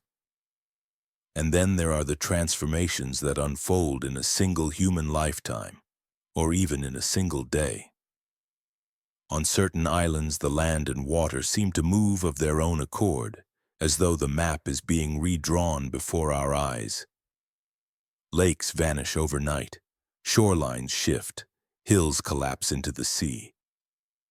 It is not only the weather that changes here, but the shape of the world itself. One of the most startling sights is the sudden disappearance of a lake. Imagine walking to fetch water from a familiar shore and finding instead a cracked basin of mud and stone, the fish flopping helplessly in the last puddles. The cause can be as dramatic as an earthquake, opening fissures that swallow the water in hours, or as subtle as a slow leak into unseen lava tubes beneath the ground. On volcanic islands, underground chambers carved by past eruptions can collapse without warning, draining lakes as if a plug had been pulled. Such events are not only geological curiosities, they can be deeply personal losses. For communities that rely on these lakes for drinking water, fishing, or farming, the disappearance can alter daily life in an instant. Myths often rise to fill the gap left by the water. Stories of spirits taking the lake away in anger, or of the water choosing to return to the sea. Equally dramatic are landscapes that seem to shift underfoot. On some low-lying atolls, a single storm can erase or create whole spits of sand. Currents move sediment constantly, reshaping beaches and sandbars with each tide. A bay you swam in one year may be gone the next, replaced by a stretch of dry sand. These changes can be imperceptible until suddenly they are complete. A place you thought you knew altered beyond recognition. The islands of Vanuatu in the South Pacific offer a striking example. After a series of strong earthquakes in 2015, parts of the shoreline rose more than a meter in a matter of minutes. Coral reefs that had been submerged for centuries were suddenly exposed, bleaching in the sun. New pools formed inland, cut off from the sea. Villages that had once sat beside the water now overlooked wide stretches of barren rock. It was as if the island had shrugged and the sea had fallen away. In Iceland, where the land sits atop the restless seam between tectonic plates, landscapes can change with equal suddenness. Rivers have shifted their courses overnight after volcanic eruptions melted glaciers, sending floods racing through new channels. Entire valleys have filled with ash, while others have been carved deeper by sudden torrents. To live here is to accept that the map is provisional, a sketch that nature may alter at any time. Some transformations are slow enough to watch unfold, like a tide coming in. On certain islands, creeping sand dunes advance steadily inland, swallowing fields, roads, and even houses. What was once fertile soil becomes barren in the space of a few decades, the land repurposed by wind and gravity. In other places, erosion eats at cliffs year after year until the day a great slab of earth finally gives way, thundering into the sea. Perhaps the most haunting changes are those caused by rising seas. On islands barely above water, a few centimeters can mean the difference between safety and flooding. Coconut palms that once grew well back from the surf now stand ankle-deep in salt water. Wells turn brackish. Graves once far inland lie at the edge of the tide. The islanders adapt as best they can, moving houses, planting salt-tolerant crops. But the shape of their home is slipping away beneath their feet. To witness these changes is to feel the world as something alive and restless. It is a reminder that the land is not the fixed stage we imagine it to be, but an actor in its own right, capable of sudden shifts and slow metamorphoses alike. We may measure and map, but the earth will draw and redraw its own boundaries. For those who live on such shifting ground, there is a kind of attentiveness that develops, an awareness of tides, winds, and the smallest changes in the lay of the shore. A new sandbar here, a deepened channel there. The knowledge that today's safe harbor might be tomorrow's open sea. And yet there is beauty in the impermanence. To see a lake vanish is to be reminded of the hidden channels and caverns beneath us, the unseen plumbing of the earth. To watch a coastline change is to witness the hand of time moving quickly, leaving its mark in a way that is usually invisible. It can be unsettling, yes, but it is also a rare chance to watch the planet in the act of becoming. Perhaps this is why such events stay in memory long after the land has settled again. They are not only changes in the landscape, but in our sense of what is solid and certain. An island that can reshape itself before your eyes is an island that refuses to be taken for granted.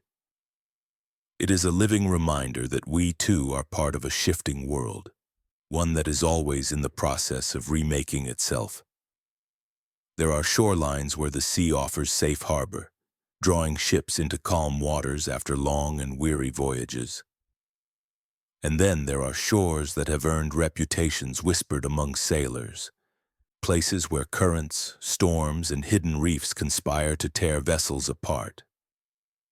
These are the graveyards of the sea, where the skeletons of ships lie scattered like the bones of great beasts, bleached by salt and sun. On certain islands, the shoreline itself has become a kind of memorial, a testament to centuries of misfortune and human persistence.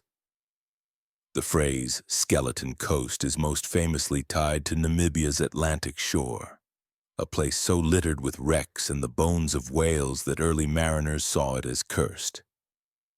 But many islands across the world have their own versions, stretches of sand and rock where the remains of ships stand like half-forgotten monuments, their ribs rising from the surf, their timbers twisted into shapes more sculpture than vessel. One such place lies in the Falkland Islands, where the winds are constant and the waters treacherous. Approach from the wrong angle, and a ship can be driven onto submerged rocks or forced into shallow bays from which there is no escape. Along the coastlines of East and West Falkland, the rusting hulks of 19th-century whaling ships still rest where they came to grief, their iron sides streaked with orange and their masts long gone. In some bays, the tide covers them entirely at high water, revealing their broken frames again only when it falls, as though the sea cannot decide whether to keep them or let them go. Far to the north, on the subarctic shores of Iceland, old fishing vessels lie abandoned on black sand beaches. Some were wrecked in storms, others deliberately grounded when they were no longer seaworthy. Their dark, weathered hulls blend with the volcanic rock, giving them the look of ancient artifacts, relics from a time when the ocean was both lifeline and executioner for those who worked its waters. The Icelandic sagas speak often of shipwrecks, treating them as inevitable facts of life, tragedies, yes, but also events that fed the cycle of salvage and rebuilding. On coral-fringed islands, the danger takes a different form. The reef, beautiful and protective, can also be deadly to ships unfamiliar with its channels. In Kiribati, the outer islands are ringed with wrecks, cargo ships, fishing boats, even military vessels from the Second World War, all caught on the reef's teeth. Some have been claimed almost entirely by the sea, their hulls scattered into fragments. Others remain intact enough to climb, their decks now home to nesting seabirds and wind-blown seeds that have taken root in cracks in the steel. These wrecks tell stories without needing words. The tilt of a hull may speak of the final moments of a storm, when the wind drove the vessel broadside to the waves. The jagged tear in a bow might tell of a night when the captain misjudged the distance to shore. The absence of certain parts, a missing mast, a vanished rudder, hints at salvage efforts desperate or methodical by those who came after. Yet there is a grandeur in these endings. A ship is built for movement, for the passage from one place to another. When it comes to rest on a beach or reef, its purpose shifts. It becomes a fixture of the landscape, a frame for sunsets, a roost for gulls, a subject for the eyes of anyone who walks the shore. In the stillness, you can see the grace of its lines in a new way, not as an engine of commerce or war, but as a piece of human craft, slowly being reworked by the elements. For islanders, the presence of wrecks can be both practical and symbolic. In some communities, wrecked ships have been cannibalized for wood, metal, and fittings, their parts reborn in homes, fishing boats, or tools. In others, they are left untouched, regarded as dangerous to disturb or as memorials to those who died with them. Children grow up knowing the outlines of each wreck as they know the hills and paths inland. Fishermen read the way the waves break against the wrecks as signs of currents and depth. Sometimes the story of a wreck is known in detail. The year, the storm, the names of the crew. These are the wrecks that are spoken of in the evenings, their lessons passed along with the telling. Beware the shifting sandbar. Trust the warning signs of the weather. Other times the wreck is anonymous, its nameplate long gone, its origins a mystery. These are the ones that feel like ghosts, not attached to a single tale but to the sea itself. There is a quiet humility that comes from standing before a ship's remains. It is a reminder of the scale of the forces at play, wind that can tear sails like paper, waves that can lift and drop thousands of tons of steel, reefs that will not yield an inch for human ambition. Yet there is also a reminder of endurance. Long after the storms have passed and the crews have been lost to history, the shapes of these ships remain, marking the meeting point of human endeavor and the wild persistence of the sea.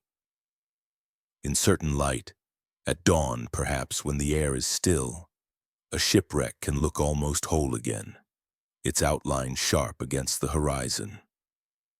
For a moment you can imagine it lifting from the sand, sliding back into the water and continuing its voyage as if nothing had happened. But then the tide rises, the light shifts, and the illusion fades. The ship stays where it is, anchored now not by rope or chain but by time. These skeleton coasts are not only the graveyards of ships, they are archives of encounters between people and the unpredictable ocean. Each wreck is a page in a story still being written, a reminder that the sea's beauty and danger are inseparable. To walk among them is to move through layers of history, storms long past, voyages cut short, and the slow, patient work of the sea reclaiming what was always hers. Some stories travel not on the wind or by word of mouth, but sealed in glass and set adrift upon the water. A message in a bottle is a simple thing, a scrap of paper, a few lines of handwriting, a vessel no larger than a man's hand. Yet it carries with it the vast, unpredictable journey of the sea. Once thrown to the waves, it becomes a traveler in its own right, at the mercy of currents, winds, and tides. It may wash ashore within days, or vanish for decades before reappearing in the hands of a stranger. For centuries, people have used this fragile method to send their words across the water. Some were desperate cries for help, others quiet confessions, and others still simple gestures, a name, a date, a line of poetry, cast into the unknown in the hope that someone somewhere might answer. One of the oldest known examples comes from 1784, when Japanese fishermen caught a sealed bottle in their nets. Inside was a letter written by a Dutch sailor dated years before, describing a voyage from Europe to the East Indies. How the bottle had drifted so far through so many changing seas remains a mystery. Its sender may never have known that his words were found, read, and kept, that they had survived longer than many lives at sea. Not all bottles carried messages of such calm reflection. In 1914, as the Great War began, a British soldier named Private Thomas Hughes, on his way to the front in France, wrote a short letter to his wife and daughter. He placed it in a green ginger beer bottle and threw it overboard into the English Channel. 2 years later, Hughes was killed in battle. His bottle drifted for more than 80 years before washing ashore in Australia in 1999, where it was found by a fisherman. Through patient research, the letter was returned to Hughes' daughter, then in her late 80s. It was the last message her father had ever written to her, carried across oceans and nearly a century by nothing more than luck and tide. Some messages in bottles have traveled farther still. In 2018, a family walking along a beach in Western Australia discovered a weathered gin bottle half buried in the sand. Inside was a rolled slip of paper marked with neat German script. It was dated 1886, part of an experiment by the German Naval Observatory to track ocean currents. The note instructed the finder to record the location and return the paper to Hamburg. Astonishingly, the bottle had been set adrift from a ship in the Indian Ocean more than 130 years earlier, making it the oldest confirmed message in a bottle ever recovered. Lost journals sometimes take a similar path, though they are rarer still. These are not brief notes, but whole records. The careful entries of sailors, explorers, or castaways entrusted to the sea when there was no other way to preserve them. In 1956, a small, weather-stained notebook was found on the shore of a remote Alaskan island. Its pages, brittle but still legible, contained the final days of a fisherman lost in a storm. His boat had been damaged beyond repair, and knowing that rescue was unlikely, he had sealed the journal in a tin and set it afloat in hopes that someone would know his fate. There is something profoundly human about this act. The need to send a part of ourselves beyond the moment of danger to ensure that our voice might outlive us. Even when the bottle carries no plea for rescue, it carries a desire for connection. The ocean is vast, but a message in a bottle collapses that distance, creating the possibility of a conversation across years, continents, and lifetimes.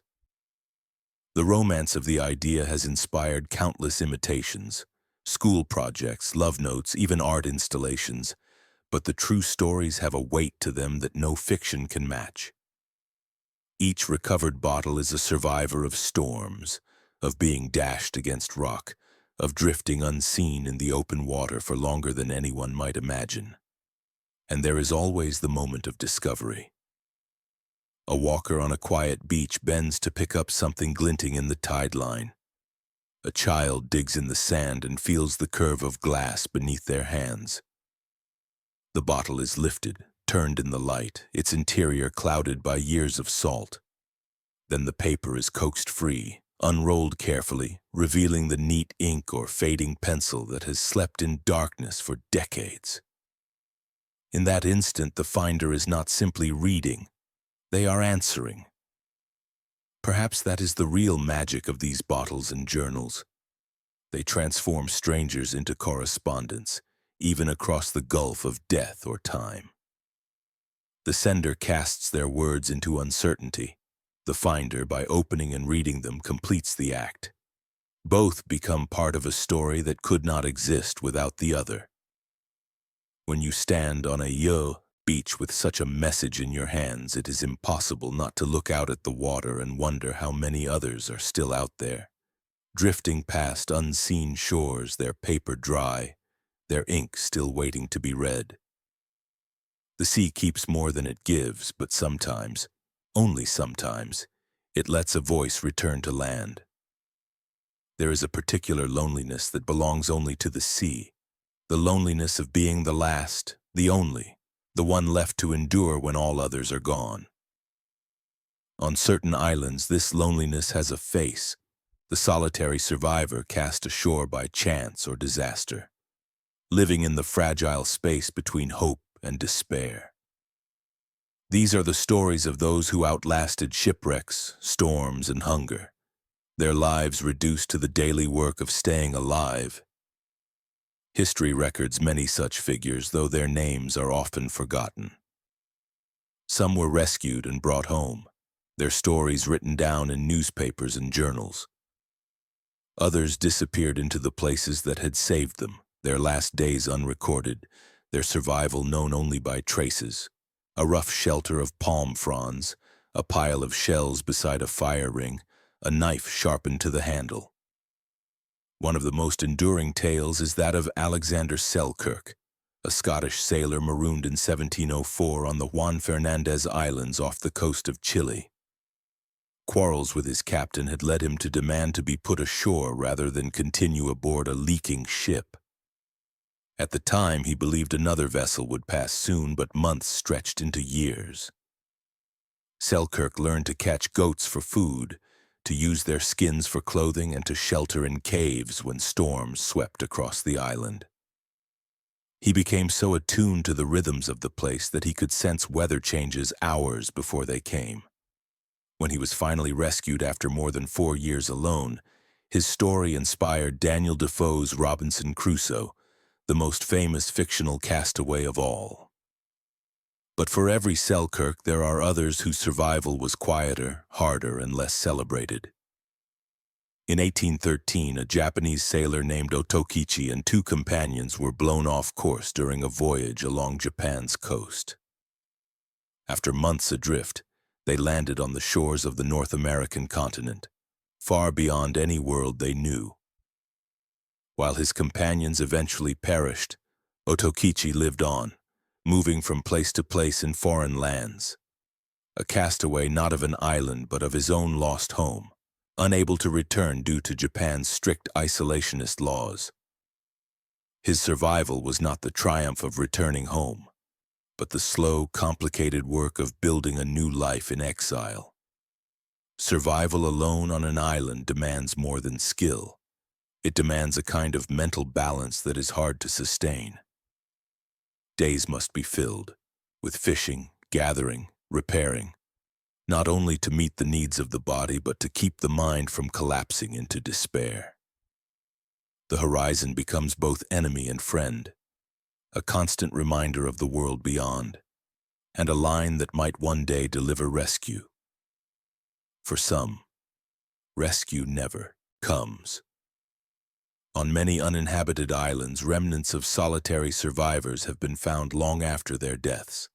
A pair of boots left at the entrance to a crude shelter, a water catchment made from driftwood and leaves, a small hoard of fish hooks carved from bone.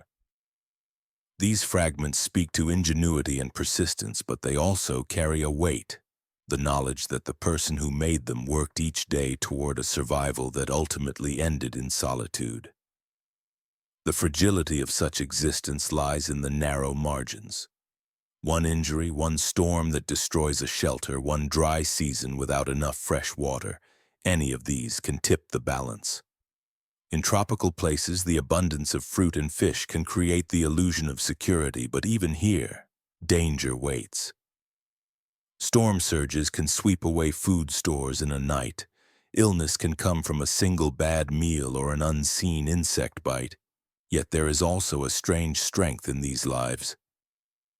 The solitary survivor becomes in time a part of the island itself, moving with its rhythms, learning its sounds, reading its signs. Birds become neighbors, certain trees landmarks, certain tides warnings. In the absence of other people, the island becomes both companion and adversary, the one constant presence against which each day is measured. When rescue does come, it is often complicated. For some, the return to the wider world is a shock after the long quiet of isolation. The noise of cities, the press of crowds, the demands of clocks and calendars can feel more alien than the solitude they left behind. For others, the joy is unshakable. The first handshake, the first warm bed, the first conversation in years, a flood that washes away the long silence. Stories of solitary survivors linger because they distill something essential about the human condition. The will to endure, the capacity to adapt, the thin line between hope and despair. They remind us that even when stripped of all we think we need, tools, shelter, community, there is still a chance to carve out existence from what is at hand. And they remind us, too, of the deep fragility of life when it is pared down to one person in one place. A solitary survivor stands at the narrowest point between the living and the lost, a figure whose every step is both defiance and dependence. They are proof that we can endure the unendurable, but also a quiet warning of how close the sea always is, waiting to reclaim its own. Before it became the most infamous prison in America, Alcatraz was simply a rock, a sharp spine of stone rising from the cold waters of San Francisco Bay. From a distance, it does not seem large enough to hold so many stories, yet for centuries it has gathered them. Whispers of Native American warnings, military secrets, prisoners' desperate dreams, and the quiet footsteps of those who guarded them. Long before its cells were built, the Ohlone people of the region are said to have avoided the island. Some accounts suggest they viewed it as a place of evil spirits or banishment, a wind-scoured outcrop unfit for the living. Others say it was a place of birds. The name Alcatraz itself, given later by Spanish explorers, likely derives from alcatraces, meaning pelicans. The rocks and cliffs were white with their droppings, their cries carrying far across the bay. In the mid-19th century, as California became part of the United States, Alcatraz was chosen for its strategic position. A lighthouse was built first, the very first on the Pacific coast, casting a steady beam into the fog to guide ships past the Golden Gate. Then came the military fortifications, stone and brick laid against the wind, their guns pointed toward the open sea. Even then, the island felt like a world apart, wind-chilled, wrapped in mist, the water around it a restless moat. By 1861, Alcatraz was already being used to hold prisoners, first military offenders, then, in later decades, civilians deemed especially dangerous. Its isolation made it ideal for confinement. Even without walls, escape was nearly impossible. The tides were swift, the currents cold, and the nearest shore more than a mile away. Prisoners who looked out through barred windows saw freedom so close they could almost measure it, and yet it remained beyond their reach. When the U.S. federal government transformed Alcatraz into a maximum security prison in 1934, it was intended to be the end of the line. Here they sent men who had outwitted other institutions, gang leaders, escape artists, those whose influence or violence was thought impossible to contain elsewhere. The cells were small, the rules strict, and the daily rhythm unyielding. The island's remoteness was its greatest guard, the sea itself part of the sentence. For the men inside, Alcatraz was both cage and paradox. The fog could roll in so thick it hid the city completely, but on clear days the towers of San Francisco shimmered just across the water. The sound of life carried over, music from waterfront bars, the faint ring of bells, even laughter. Some prisoners later said this was the hardest part, to be so near to the world yet cut off as though it were on another planet. Not all the island's stories are about confinement. Life for the guards and their families, who lived in modest houses on the island, was both ordinary and strange.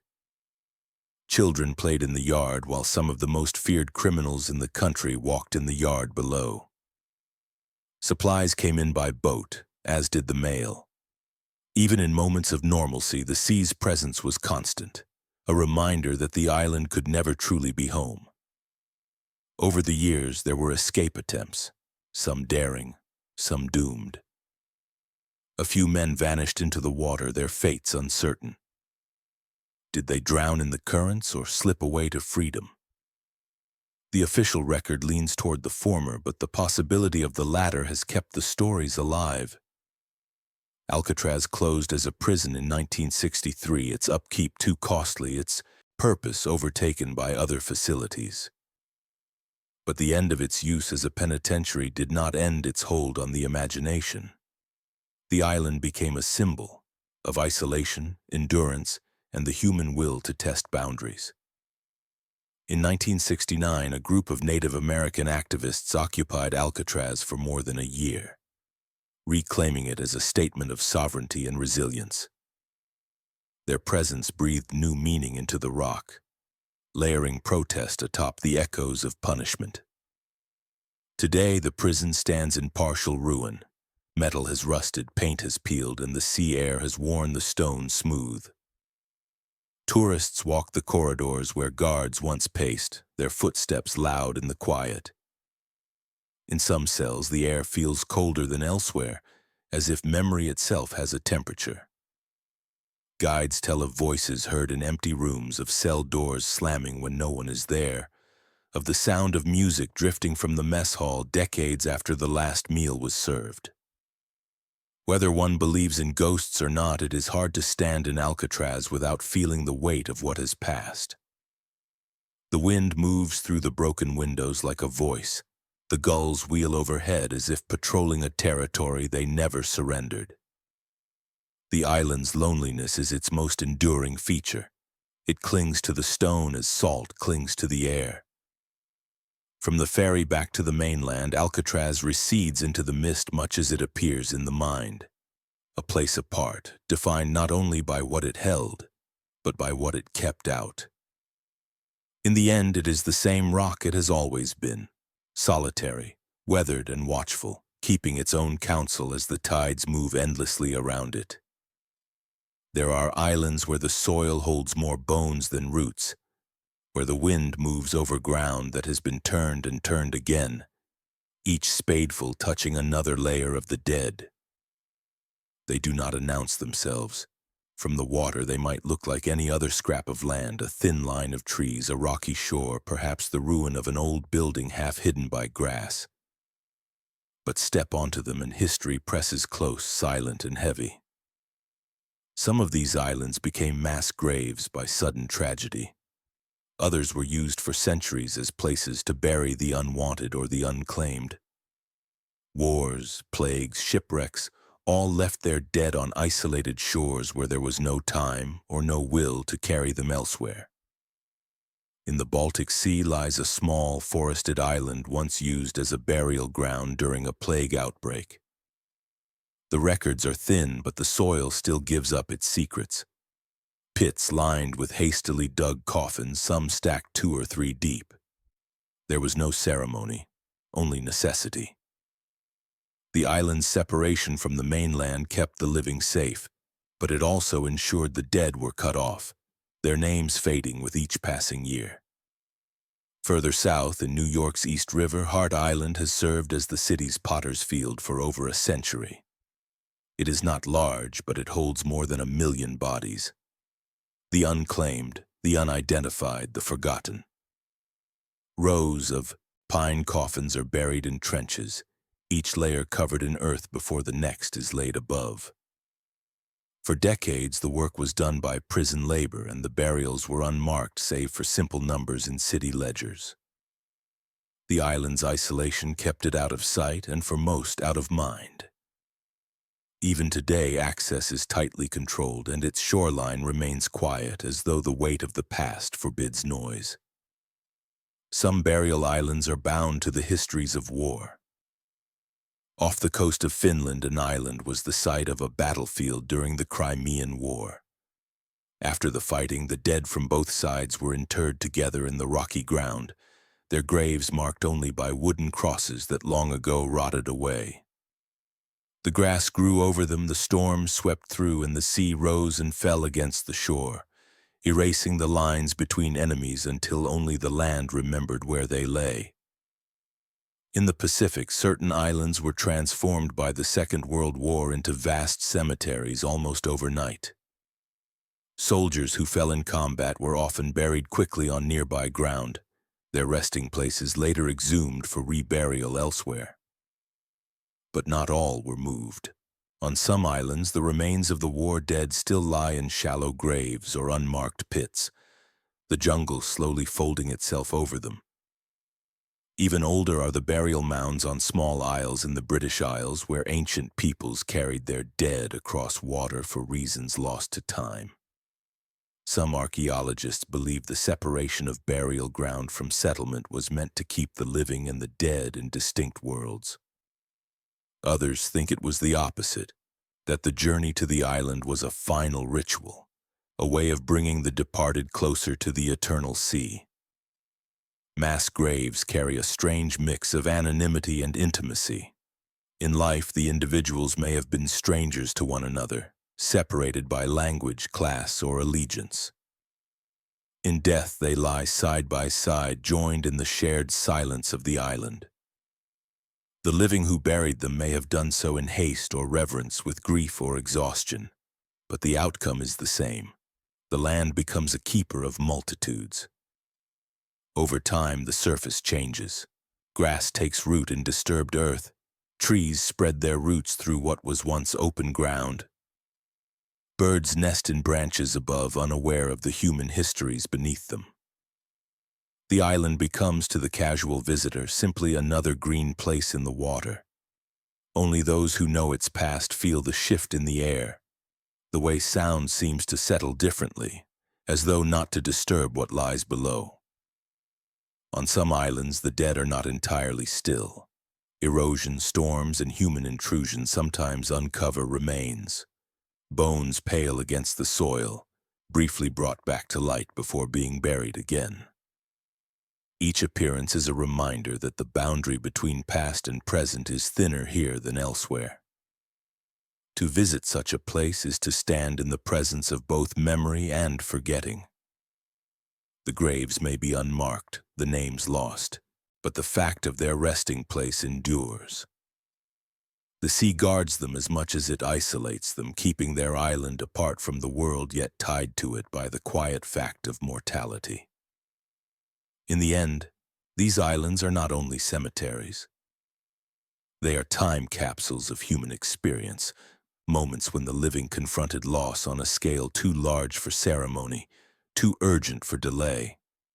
They are reminders that the water which separates us can also bind us, that across centuries and oceans, the act of laying the dead to rest remains one of the most enduring things we do. There is a peculiar sadness to a place built for joy that now stands empty. An abandoned resort is more than crumbling walls and peeling paint. It is the echo of music that no longer plays, of footsteps that once crossed polished floors, of waves still rolling in to meet a beach that no longer sees its crowds. On some remote islands, these ghost resorts sit like stranded ships, left behind when the tide of fortune went out. From the sea, they can still look inviting. White facades catch the sunlight, balconies face the horizon, and the beach stretches out in a perfect curve. But up close, the illusion unravels. Windows gape without glass. The swimming pool is a cracked basin of rainwater and weeds. A bar where once the air smelled of salt and citrus now smells only of damp wood and mildew. Some were abandoned suddenly, victims of political unrest, economic collapse, or natural disaster. One moment the rooms were filled with travelers, the next the doors were locked and the staff sent home. Beds remained made, menus stayed on tables, brochures waited for guests who would never arrive. In tropical climates, nature wasted no time reclaiming them. Palms pushed through broken roofs, lizards skittered across marble floors. The wind moved freely through spaces that had once been tightly sealed against it. Others faded more slowly, undone by shifting tastes and distant markets. Perhaps a newer resort opened closer to the mainland, or flights to the island grew too expensive. The trickle of guests slowed and maintenance faltered. Paint blistered, roofs leaked, and in the quiet months between seasons, entire wings of the property closed temporarily, never to open again. On certain islands, the abandonment feels almost ceremonial, as if the place had been built knowing it might one day be left to the elements. The walls are thick, the structures sturdy, but they stand unguarded, letting the salt eat away at their edges. Time works differently here. In a decade, what once gleamed can look centuries old. Walking through such a place, you can almost feel the layers of its life. The lobby remembers the low murmur of check-ins, the clink of luggage wheels on tile. The dining room recalls candlelight and the faint hum of conversation. The beach, unchanged, still offers the same sunsets it always did, indifferent to whether anyone is watching. Sometimes locals avoid these empty resorts, saying they feel haunted, not by spirits but by the weight of wasted promise. Others see them as opportunities to scavenge building materials, to use the land for something else. Yet for many years they are left alone, their slow decay becoming part of the island's story. And there is, despite the melancholy, a strange beauty to the site. Without the constant upkeep of human hands, the architecture softens. Moss grows in the grout, birds nest in light fixtures. The ocean air paints everything in shades of rust and salt. What was once a monument to exclusivity becomes part of the island again, its edges blurred into the surrounding wild. Perhaps that is the final fate of all such places, to return to the quiet from which they came. The dream may have been extravagant, but it was never stronger than the pull of time and tide. And so the resort becomes another ruin on another shore. Its luxury now only a memory, its emptiness a kind of peace. Beneath the shifting surface of the sea, gold has always been imagined as lying in wait. Chests heavy with coins, goblets encrusted with jewels, the wealth of empires resting in the quiet dark. The idea is older than the maps that mark wreck sites.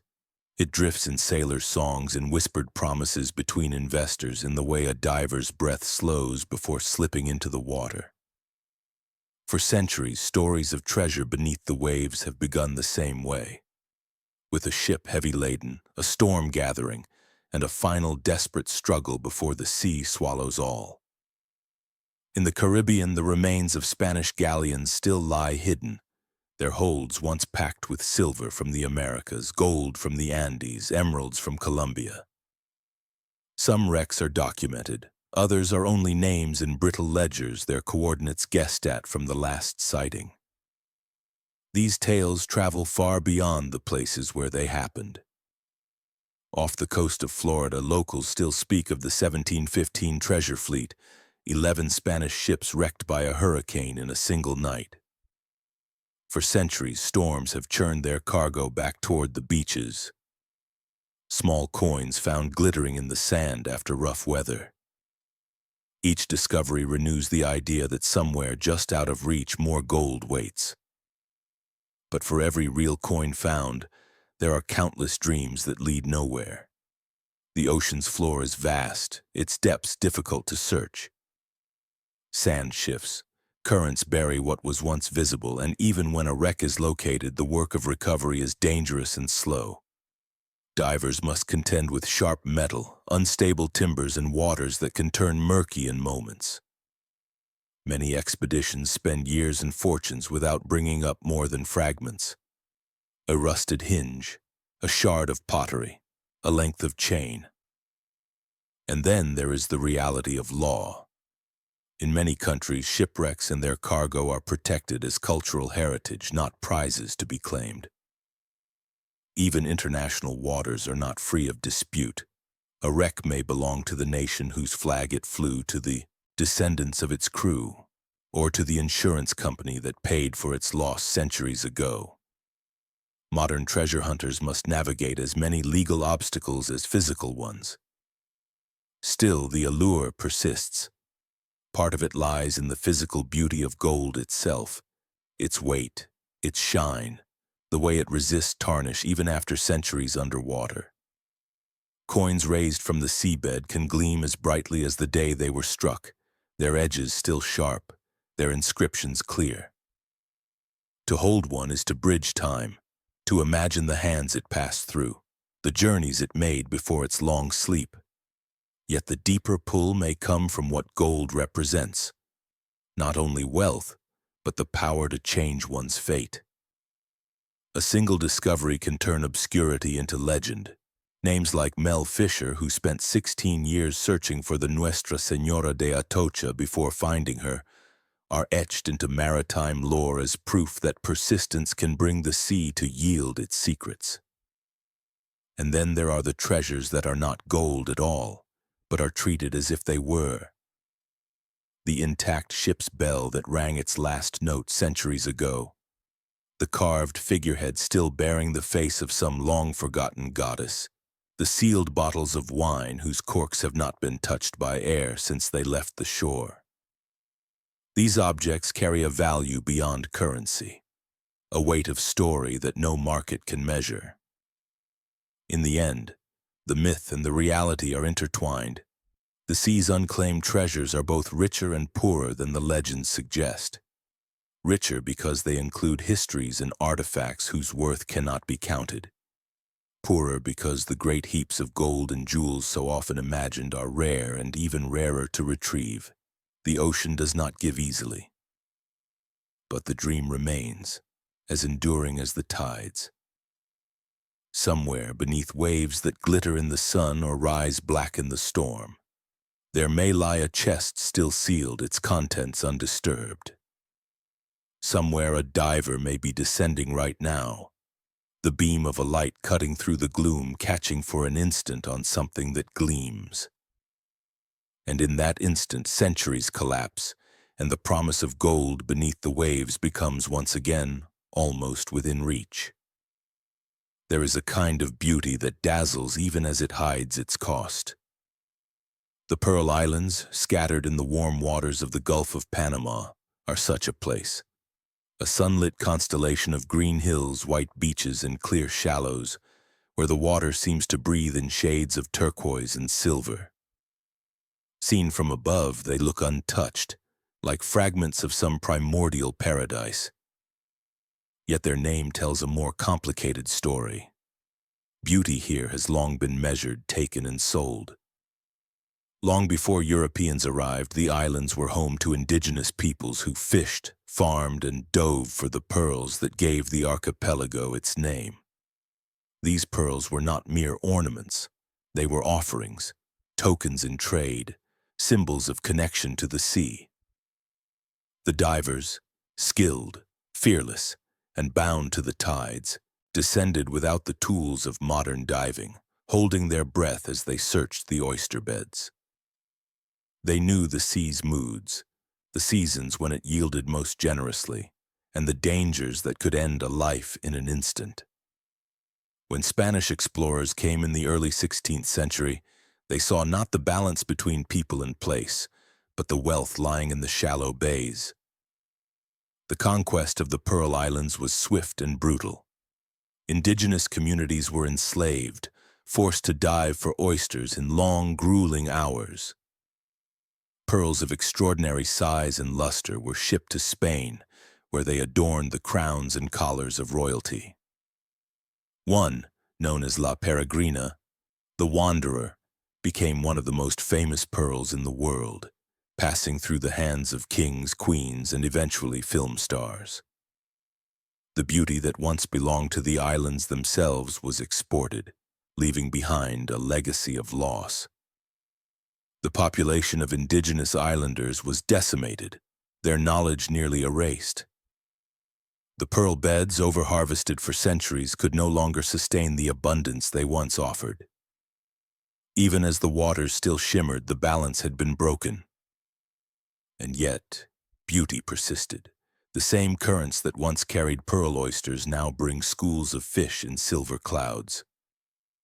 The forests on the larger islands grow thick and green, home to parrots and iguanas. The beaches curve in perfect crescents where the tide writes and erases its own messages twice each day. From a distance, there is little to betray the centuries of exploitation. In the modern era, the Pearl Islands have been recast as a luxury destination.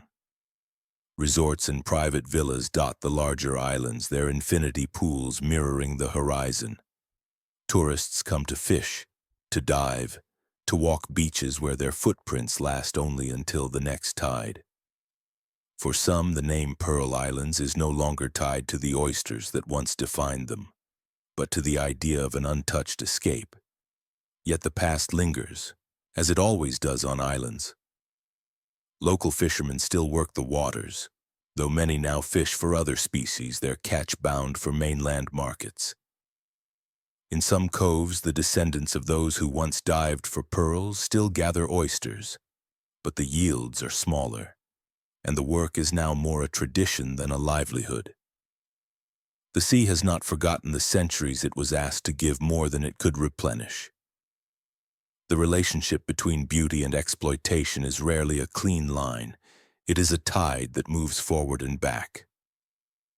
In the Pearl Islands, the same waters that gave the world its most celebrated gems also bore witness to the suffering of those who brought them to the surface. The same shores that now welcome visitors once heard the cries of ships departing with their human cargo and the wealth extracted from their beds. For the traveler arriving today, the choice is what to see and what not to. The glossy brochures promise serenity, the play of sunlight on water, the thrill of spotting dolphins in the channel. But the deeper truth is there for those who look. Beauty has been here for thousands of years, but its story has always been shaped by the hands that sought to own it. Perhaps this is the paradox the Pearl Islands hold so well. They are a place where the surface dazzles, but the depths remember. The oysters may yield fewer pearls now, but the sea still holds its shimmer, and the land its grace. The question is whether, in the centuries to come, the people who walk these shores will learn to leave more than they take, to let the beauty of the Pearl Islands exist for its own sake, and not only for the dreams and profits it inspires. Until then, the tide will keep rising and falling, the beaches will keep erasing footprints, and the waters will keep their quiet, complicated memory, beauty and exploitation forever intertwined. There is a certain thrill in the idea of finding treasure, the glitter of gold, the weight of gems, the beauty of something once lost now resting in your hands. But not every discovery is a blessing. In the stories that ripple through maritime history, some finds carry shadows with them, as if the objects themselves remember the blood, betrayal, or greed that surrounded them. On islands across the world, these so-called cursed finds are whispered about with equal parts fascination and fear. One of the most enduring tales comes from a remote atoll in the Indian Ocean. In the mid-1800s, a ship seeking shelter from a storm anchored there, and crew members came ashore to explore. Among the palms, they found a half-buried chest, its iron fittings rusted but still strong. Inside were gold coins, jewels, and silver bars, the remnants of some earlier wreck. The crew rejoiced, dividing the contents quickly, each man pocketing his share. But within days, illness swept through them. Some claimed it was fever. Others whispered that the treasure had been stolen from a temple, its guardians placing a curse on any who took it. By the time the ship reached port, more than half the crew were dead, and the survivors sold their shares for a fraction of their worth, eager to be rid of what they now saw as poisoned wealth. In the Caribbean, the legend of a cursed emerald is tied to a small island that once served as a pirate haven. According to local lore, the gem was taken from a Spanish galleon captured in the early 1700s. The pirate captain, fearing mutiny, kept it hidden, But when it was finally discovered after his death, every man who claimed it met a violent end. One drowned, another was stabbed in a tavern fight, and another vanished entirely. The emerald passed through many hands over the years, each owner falling to misfortune, shipwreck, ruin, or worse. Even today, some say it lies hidden on the island, waiting for the next unlucky soul.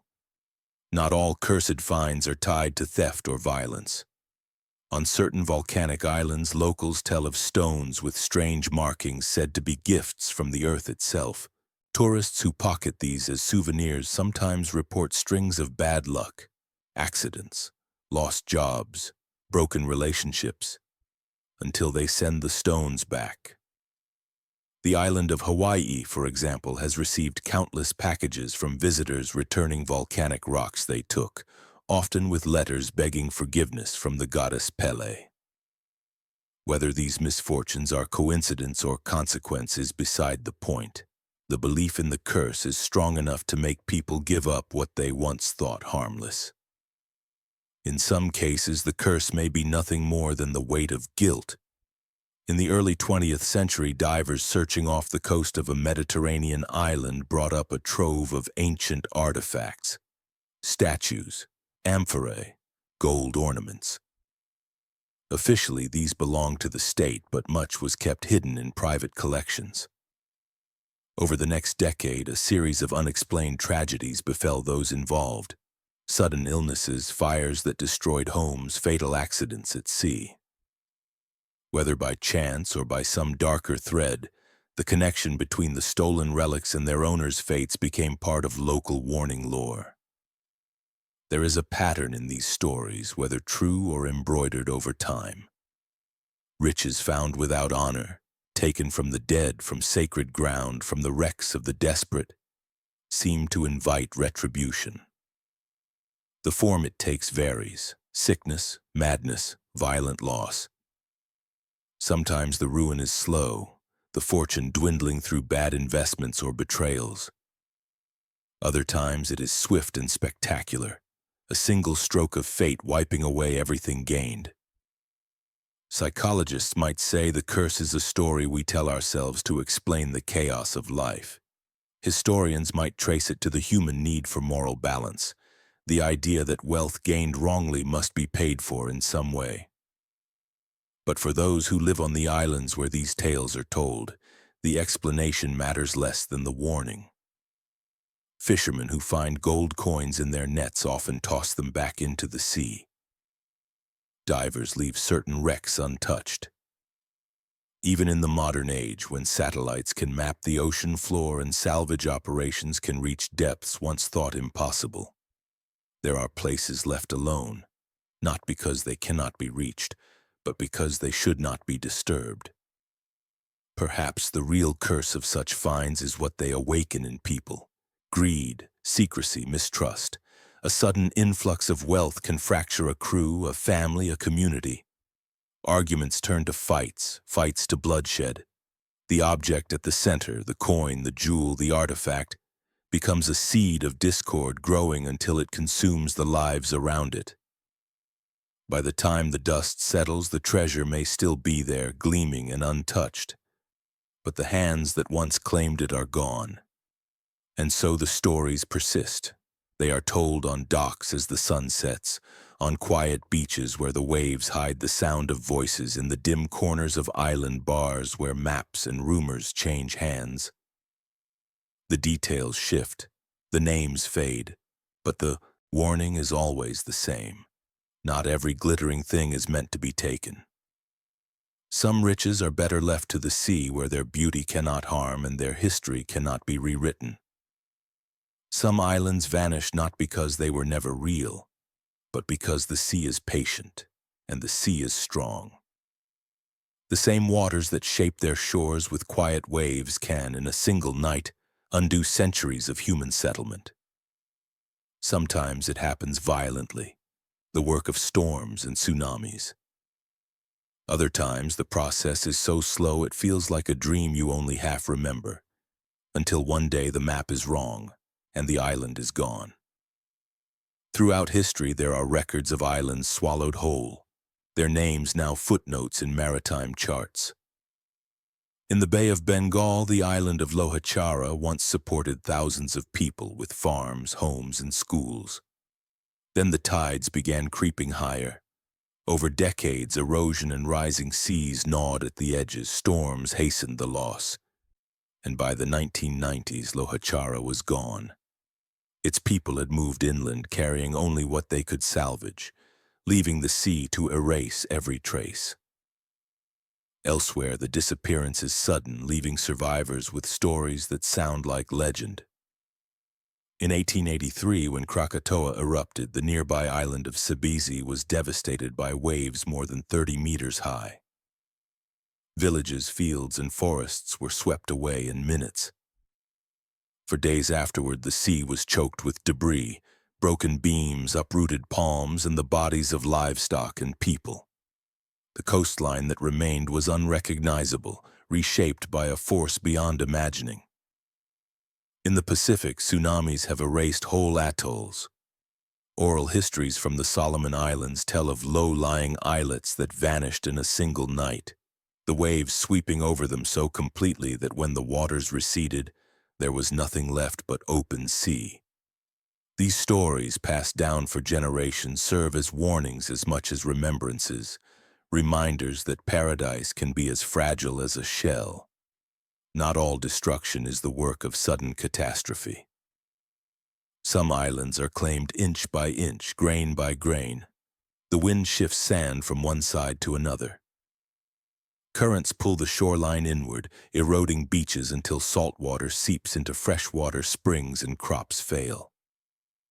In the Marshall Islands, some atolls are shrinking visibly within a single lifetime, their villages relocating inland until there is no inland left.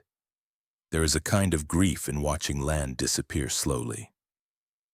On the Alaskan coast, Shishmaref, though not an island in the open ocean, faces the same slow erasure, its protective permafrost melting and allowing waves to chew at the bluffs. Residents speak of watching familiar landmarks vanish. The spot where they first learned to fish, the path to a neighbor's house, the stretch of beach where children played. In time, the community will move, but the place itself will be gone. Even uninhabited islands are not safe. Sandy Island, once marked on maps between Australia and New Caledonia, became a curiosity in 2012 when researchers sailed to its location and found nothing. Whether it had eroded away, sunk, or never existed at all, it was declared non-existent and removed from charts. But in the minds of those who once plotted it, Sandy Island had been real. Another reminder of how the sea's mysteries include erasure as much as creation. Storms, too, work their own kind of artistry. Cyclones and hurricanes can tear through an island, stripping vegetation, toppling trees, and washing away the very soil. An island may still stand after such an event, but smaller, rawer, and more vulnerable. Rebuilding is possible, but nature rarely returns things to their exact shape. The sea does not mourn what it takes. Where there was once a village, there may be a shoal where fish gather. Coral may grow over the bones of a sunken harbor. Birds may nest on the remnants of a church roof now tilted toward the water. Life shifts and fills the space, the old erased but not entirely gone, transformed into something new that carries no memory of what came before.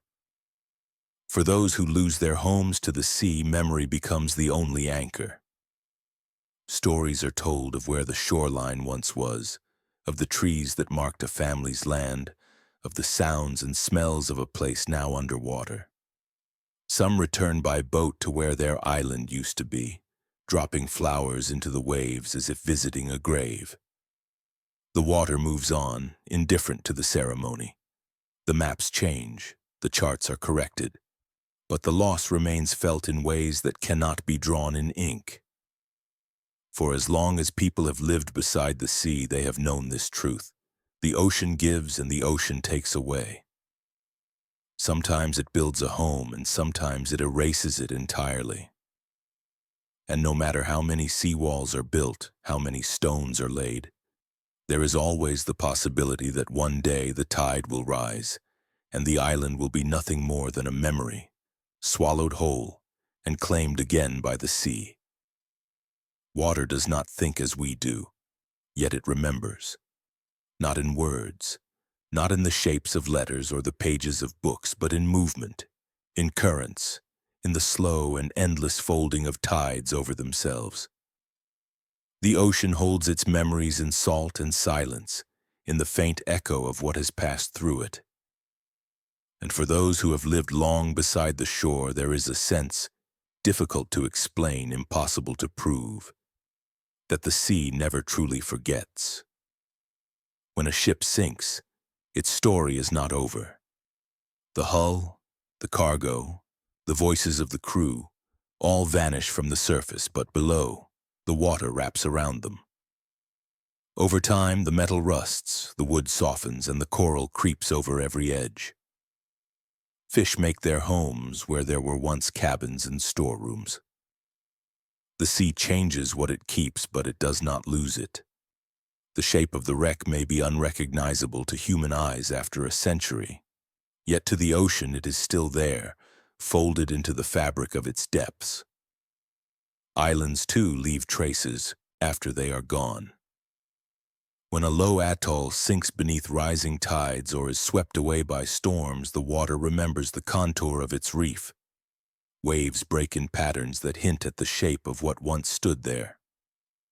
Sand still drifts where a beach used to be. Even when the last dry rock disappears, a sailor can read the memory of the land in the way the sea moves. A subtle lift here, a shift in color there, a change in the sound of the surf.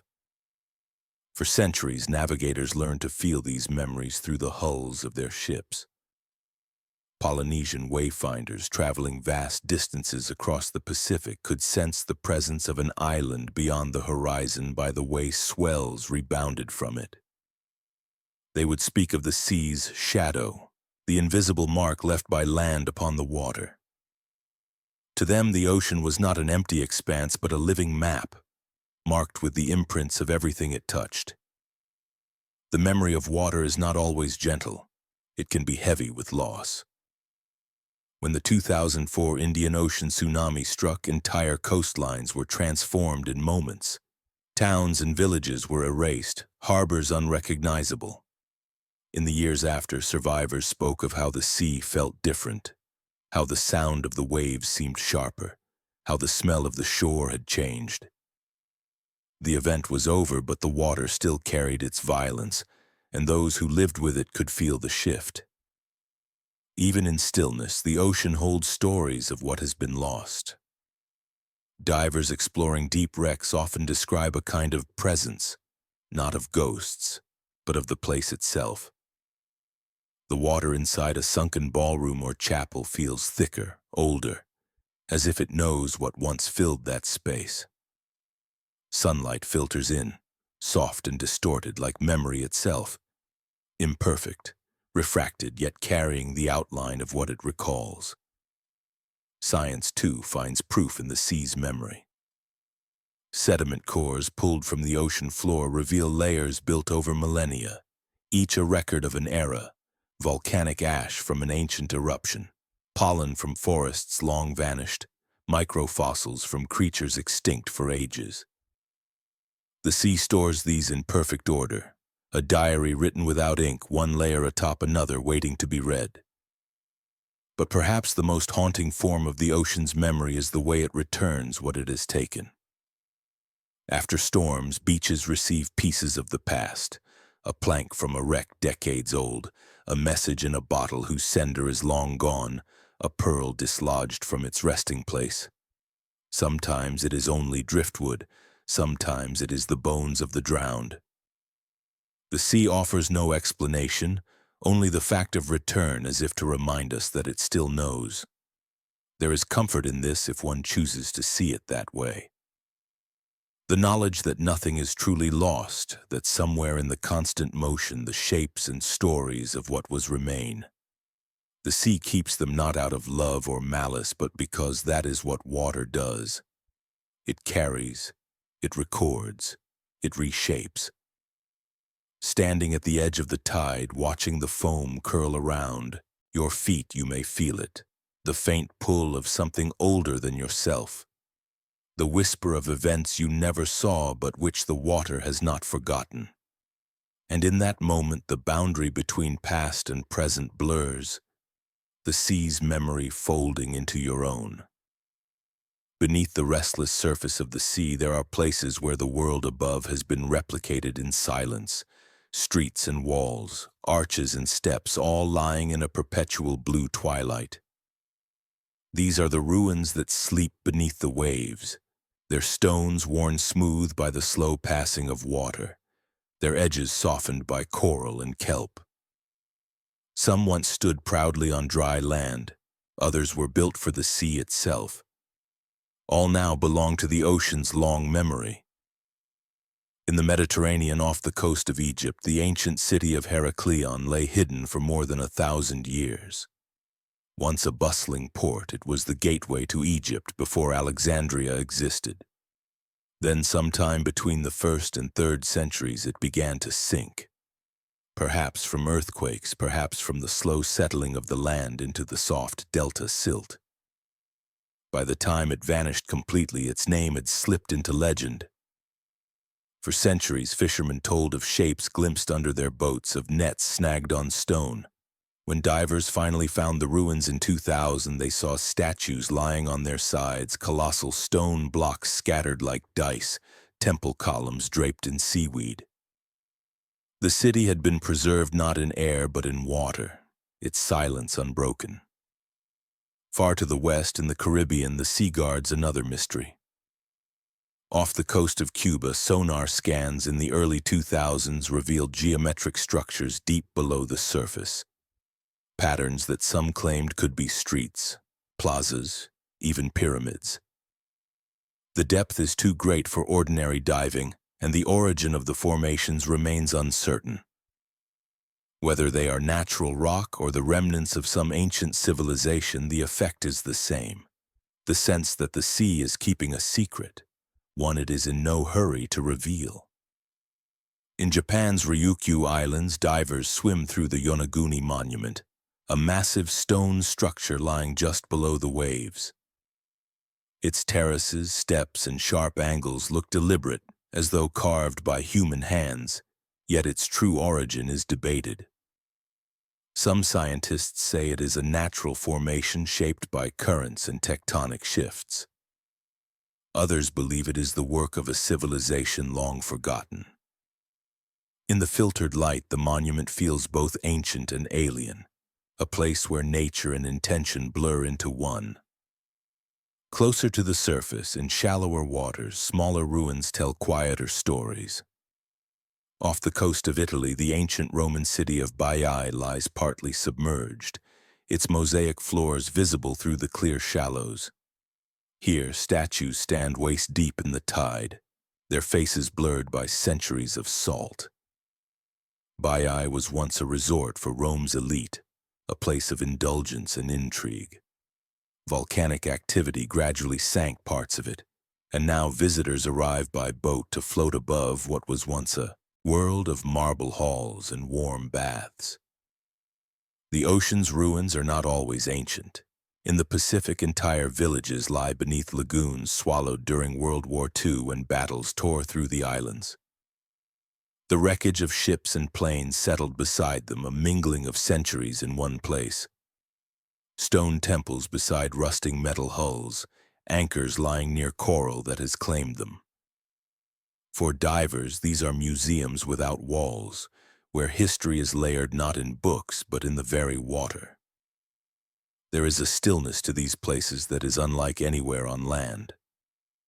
Sound travels differently underwater, carrying the crackle of shrimp, the distant hum of a boat engine, the faint rush of bubbles. As you move through an underwater ruin, the silence feels thick, as if it resists intrusion. Sunlight falls in shifting patterns, making doors and windows flicker open and closed. Every corner hides both beauty and loss. Nature, patient and indifferent, becomes the curator, Coral crowns the tops of pillars, fish dart through doorways that once led to markets or homes. Seagrass sways across old stone roads, softening the hard lines. The ruins are no longer solely human spaces. They have become part of an ecosystem, sheltering creatures that know nothing of the lives once lived there. And yet, the human presence lingers in ways you can feel but not measure. A chipped amphora resting against a wall. A carved face on a fallen block, its eyes still wide after centuries. The outlines of stairways that lead nowhere but once led to someone's door. It is impossible to know all their stories, but the ocean keeps them whole enough for the imagination to wander. In some ways, these ruins are more haunting than those on land. Here, the absence of sound and the shifting of light make it easier to believe you are the first to see them in centuries.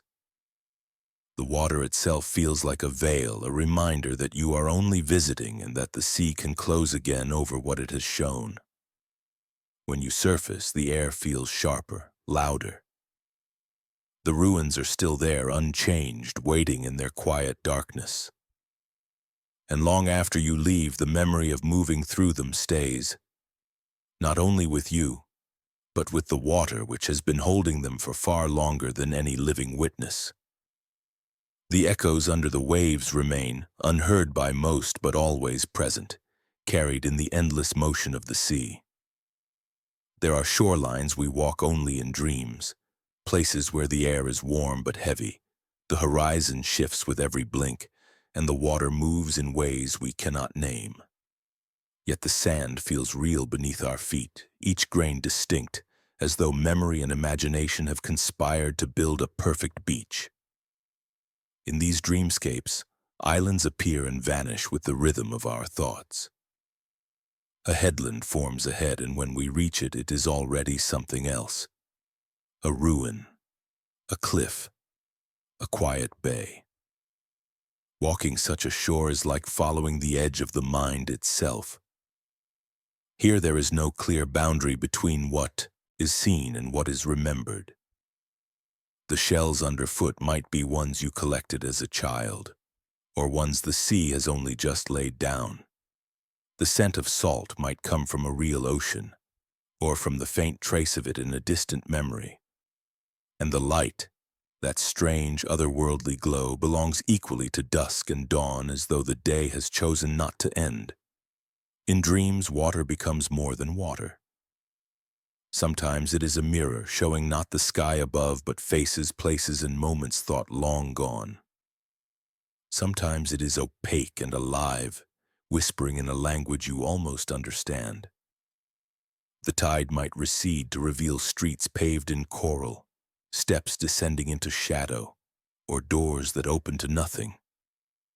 Or it might surge forward, covering everything in a heartbeat, leaving only the sound of waves where there had been voices. The islands you see here are not marked on any chart. One may rise from the water like a memory suddenly remembered, bright, whole, and impossibly close, only to dissolve as you approach. Another might sit far on the horizon for what feels like days, pulling you toward it without ever letting you arrive. These are not places to be measured in miles. They are built from longing, from stories half heard, from the echoes of places that once were or might have been. As you walk, you notice that the shoreline itself changes. The sand becomes pebbles, the pebbles become black volcanic glass, and then it is fine white coral again. Trees grow along the edge of the beach, but their leaves are unlike any on earth, translucent, swaying without wind. You pass pools where the water is so clear it looks like air, and beneath it fish move in slow, deliberate patterns as though aware of your watching. There is no hurry here, no sense of time. You may stop and sit for what feels like an hour or a lifetime, watching the same wave roll forward and back. You may walk for what seems like miles without growing tired. The journey is not toward a destination, but through a state of being, a quiet in which each sound, each color, each breath is sharper, deeper, more real than waking life. Sometimes you encounter signs that others have walked here before. A weathered oar, half buried in sand. Footprints that fade as you follow them. A lantern still lit swinging gently from a driftwood post. These remnants do not tell their stories outright. They are fragments, left for you to complete in your own mind. And always the sea remains beside you, constant yet changing. It might be calm, the surface smooth as glass, or restless, tossing spray into the air like fine mist. It might retreat far enough to show a seabed patterned with ridges and lines as though carved by some hand. Or it might rise until you are walking ankle deep, the coolness wrapping around your skin. In these dream-shore walks, reality and imagination are not opposites. They blend until you no longer question which is which. The sound of the tide is both the sound in your ears now and the sound you heard years ago standing on another shore. The light on the water belongs both to this place and to a memory of somewhere else entirely. The island ahead is both a dream and, in some hidden way, a truth. Eventually you may find that you have come full circle, returning to the place where you began. Or perhaps you have not moved at all, and the entire journey has been in the shifting of the water and the turning of your thoughts. Either way, the walk does not end when you wake. The shoreline lingers waiting, and you know you could find it again, not by searching maps, but by closing your eyes and letting the tide of the mind carry you back. There are places in the mind that feel like islands. Some are small and vivid, a single afternoon you remember in perfect detail, as if you could step back into it and feel the air on your skin. Others are larger, whole continents of memory, yet they lie far away, across seas of time and distance. Together they form a kind of inner archipelago, scattered, separate, yet connected beneath the surface by currents unseen. Walking among these islands of memory is different from drifting through dreams. Here, each shore is shaped by something that has truly happened. The sand is the texture of a place you once knew. The sound of the waves matches a night you once heard them. Some islands are lush and inviting, filled with warmth and light. Others are bare rock under a gray sky, places you rarely choose to visit but which rise from the depths all the same. There are islands of joy, the first time you saw the ocean, the laughter of friends under a sun so bright it bleached the edges of your sight. These are green places with palm fronds that sway slowly and flowers that open to greet you. Their harbors are calm, the water clear enough to see the bottom. You can land there whenever you wish, and the welcome is always the same. There are also islands of loss. They stand in harsher waters, and their shores are steep, the waves breaking hard against them. You might circle them without stepping ashore, knowing what waits there. The house that no longer stands, the face that no longer smiles, the voice that belongs only to the past. Yet even here there can be beauty, a kind of wild, windswept truth that belongs to no other place. Some islands you visit often without meaning to. You close your eyes and suddenly you are there, walking the same path, seeing the same light, smelling the same air. Others require effort, as if the tides in your mind have turned against you. You row toward them, pulling through the fog, and by the time you arrive, the details have shifted, the coastline changed. Memory is not fixed. It reshapes itself just as the sea reshapes land. And there are the phantom islands, the ones you think you remember but cannot place. Perhaps they are dreams mistaken for truth, or truths worn smooth by time until they feel like dreams. You might catch glimpses of them from the corner of your thoughts, a dock that leads nowhere, a window in a house you never lived in, a name you've never spoken yet somehow know. These islands flicker in and out, like the ones on old maps that explorers swore they saw but could never find again. Beneath all of them lies a single shared foundation, the sea of the self. Though the islands rise apart from one another, they are connected in ways you cannot see from the surface. A smell from the present might carry you to an island you have not visited in years. A song might draw a line between two memories you thought unrelated. The tides here are invisible but strong, and they move without your consent.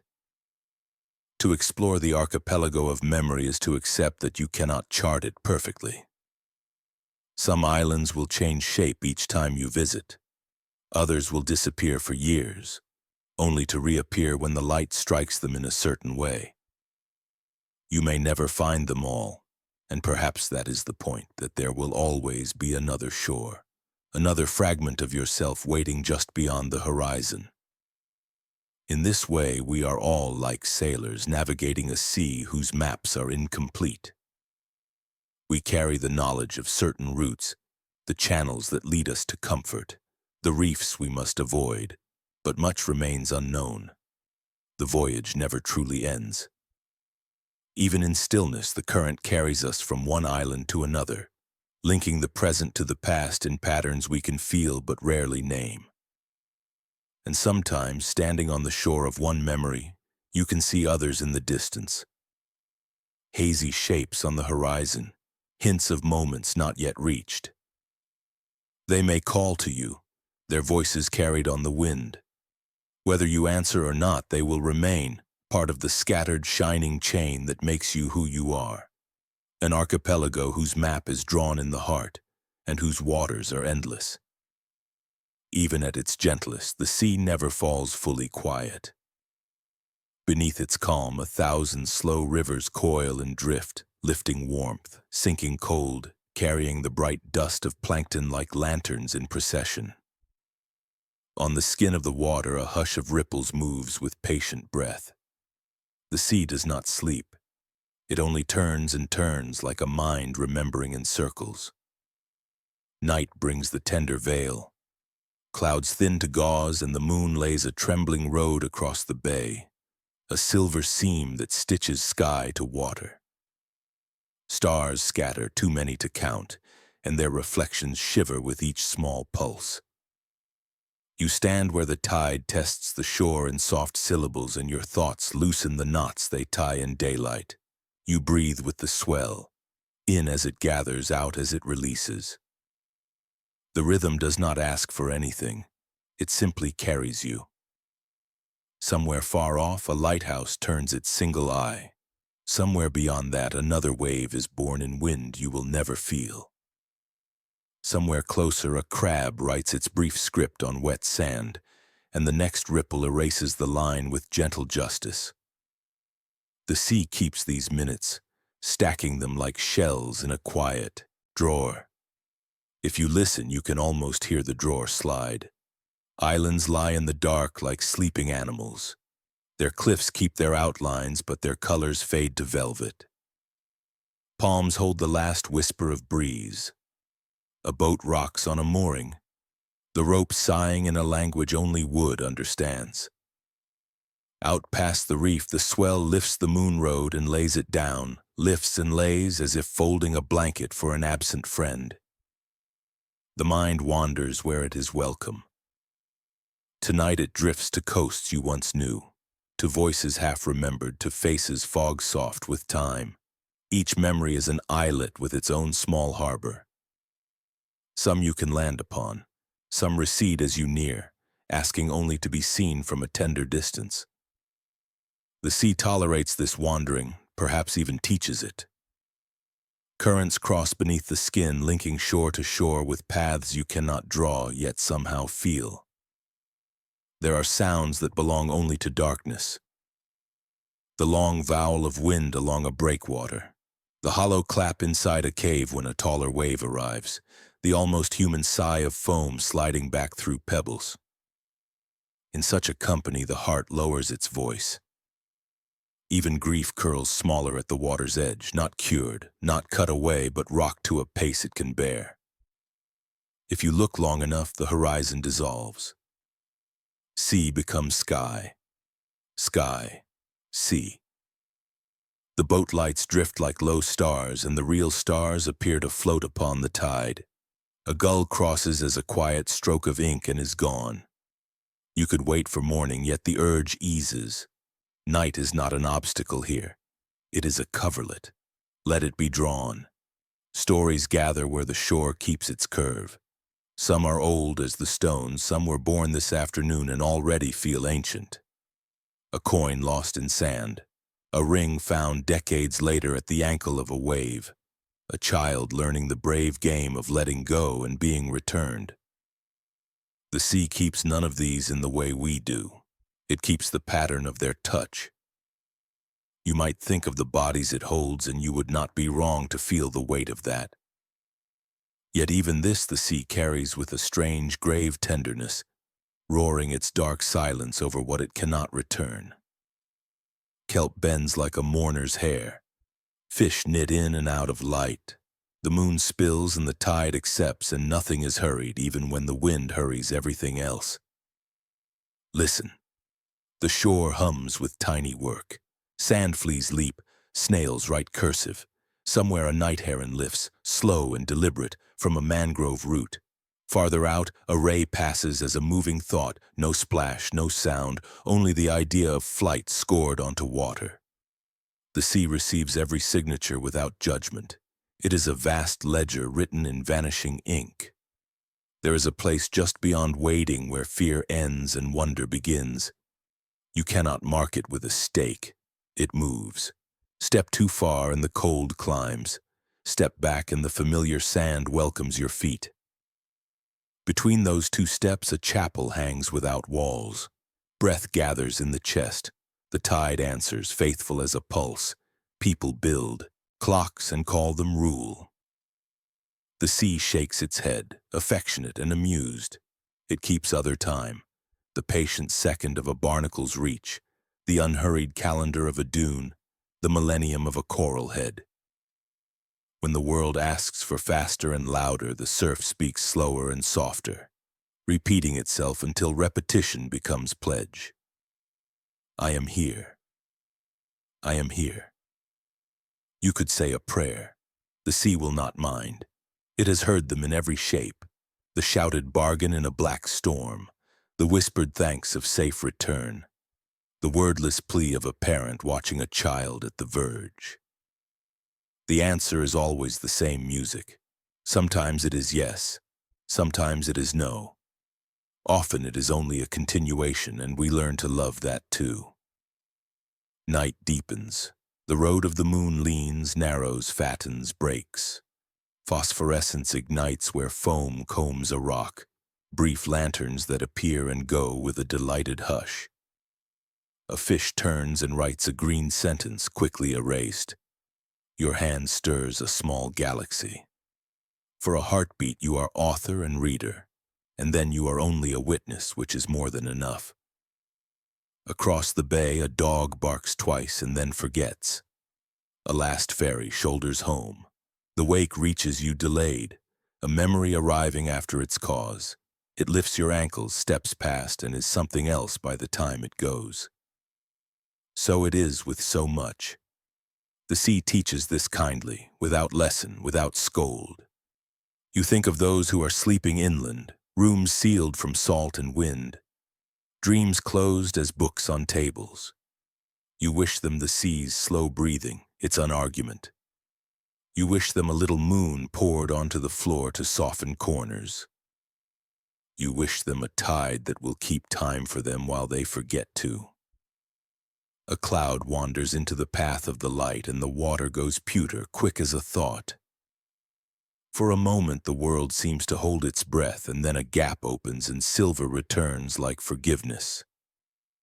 You do nothing to help this. You could do nothing to stop it. Grace is a tide too. Somewhere a buoy rings a single note, then waits. Somewhere a seal rolls like a dark parenthesis and disappears. Somewhere far a storm works in private, swift hands in a distant theater.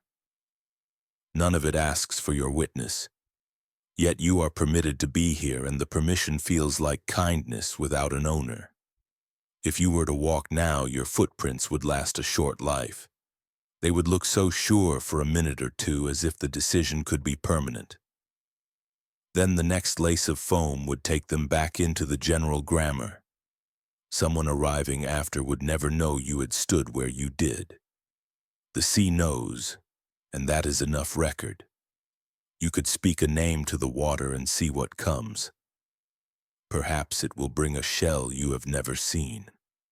Perhaps it will bring nothing at all, which is also an answer. Perhaps it will bring only a steadier breath in your body. The sea keeps its counsel and shares its calm. Dawn is a rumor, not a fact, and will remain so for a while. The eastern dark has the faintest thinning, the suggestion of milk in coffee, of slate turned in the hand. Stars do not mind.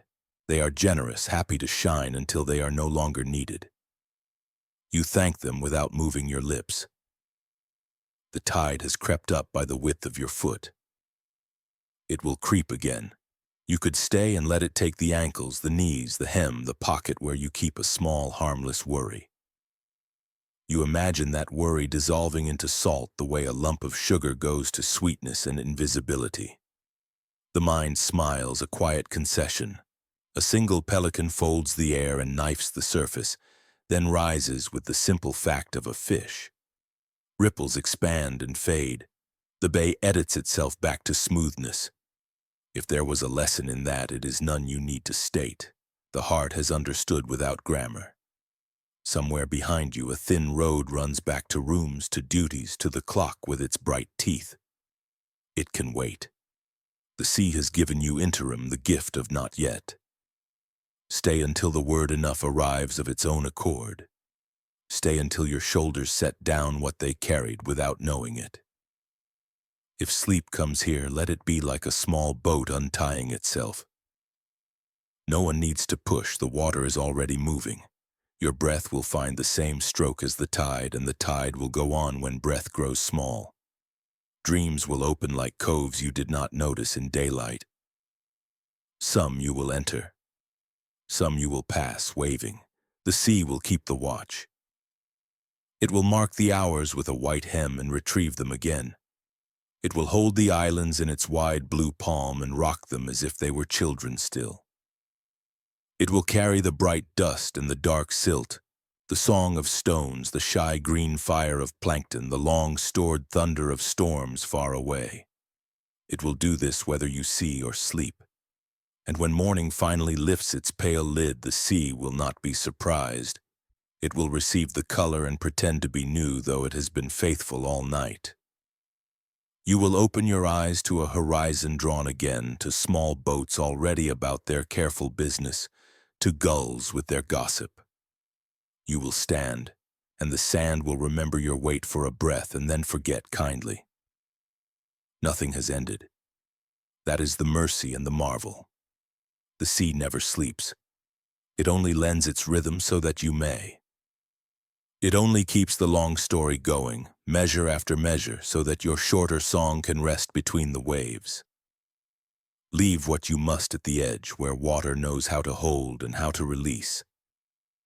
Take what you need. One steady breath, one unhurried heart, one path of soft light across moving dark.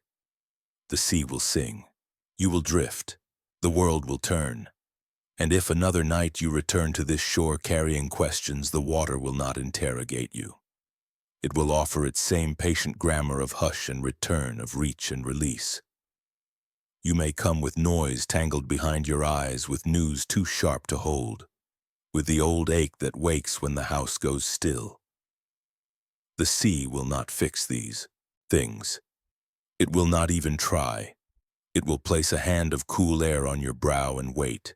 It will busy itself with small labors, polishing a stone, threading a bead of foam through a tuft of grass, laying an idea along the backs of waves. You will feel something loosen, the knot yields to salt. The mind will sort its cargo and keep what floats. The rest will sink ceremony and you will let it. Not every answer belongs on land. Some are meant to remain offshore and quiet, circling like dolphins beyond the bar. When you turn to leave, the tide will lift your souls of prints. Behind you, the road of light will stay a while, and then it too will fold and nothing will be missing.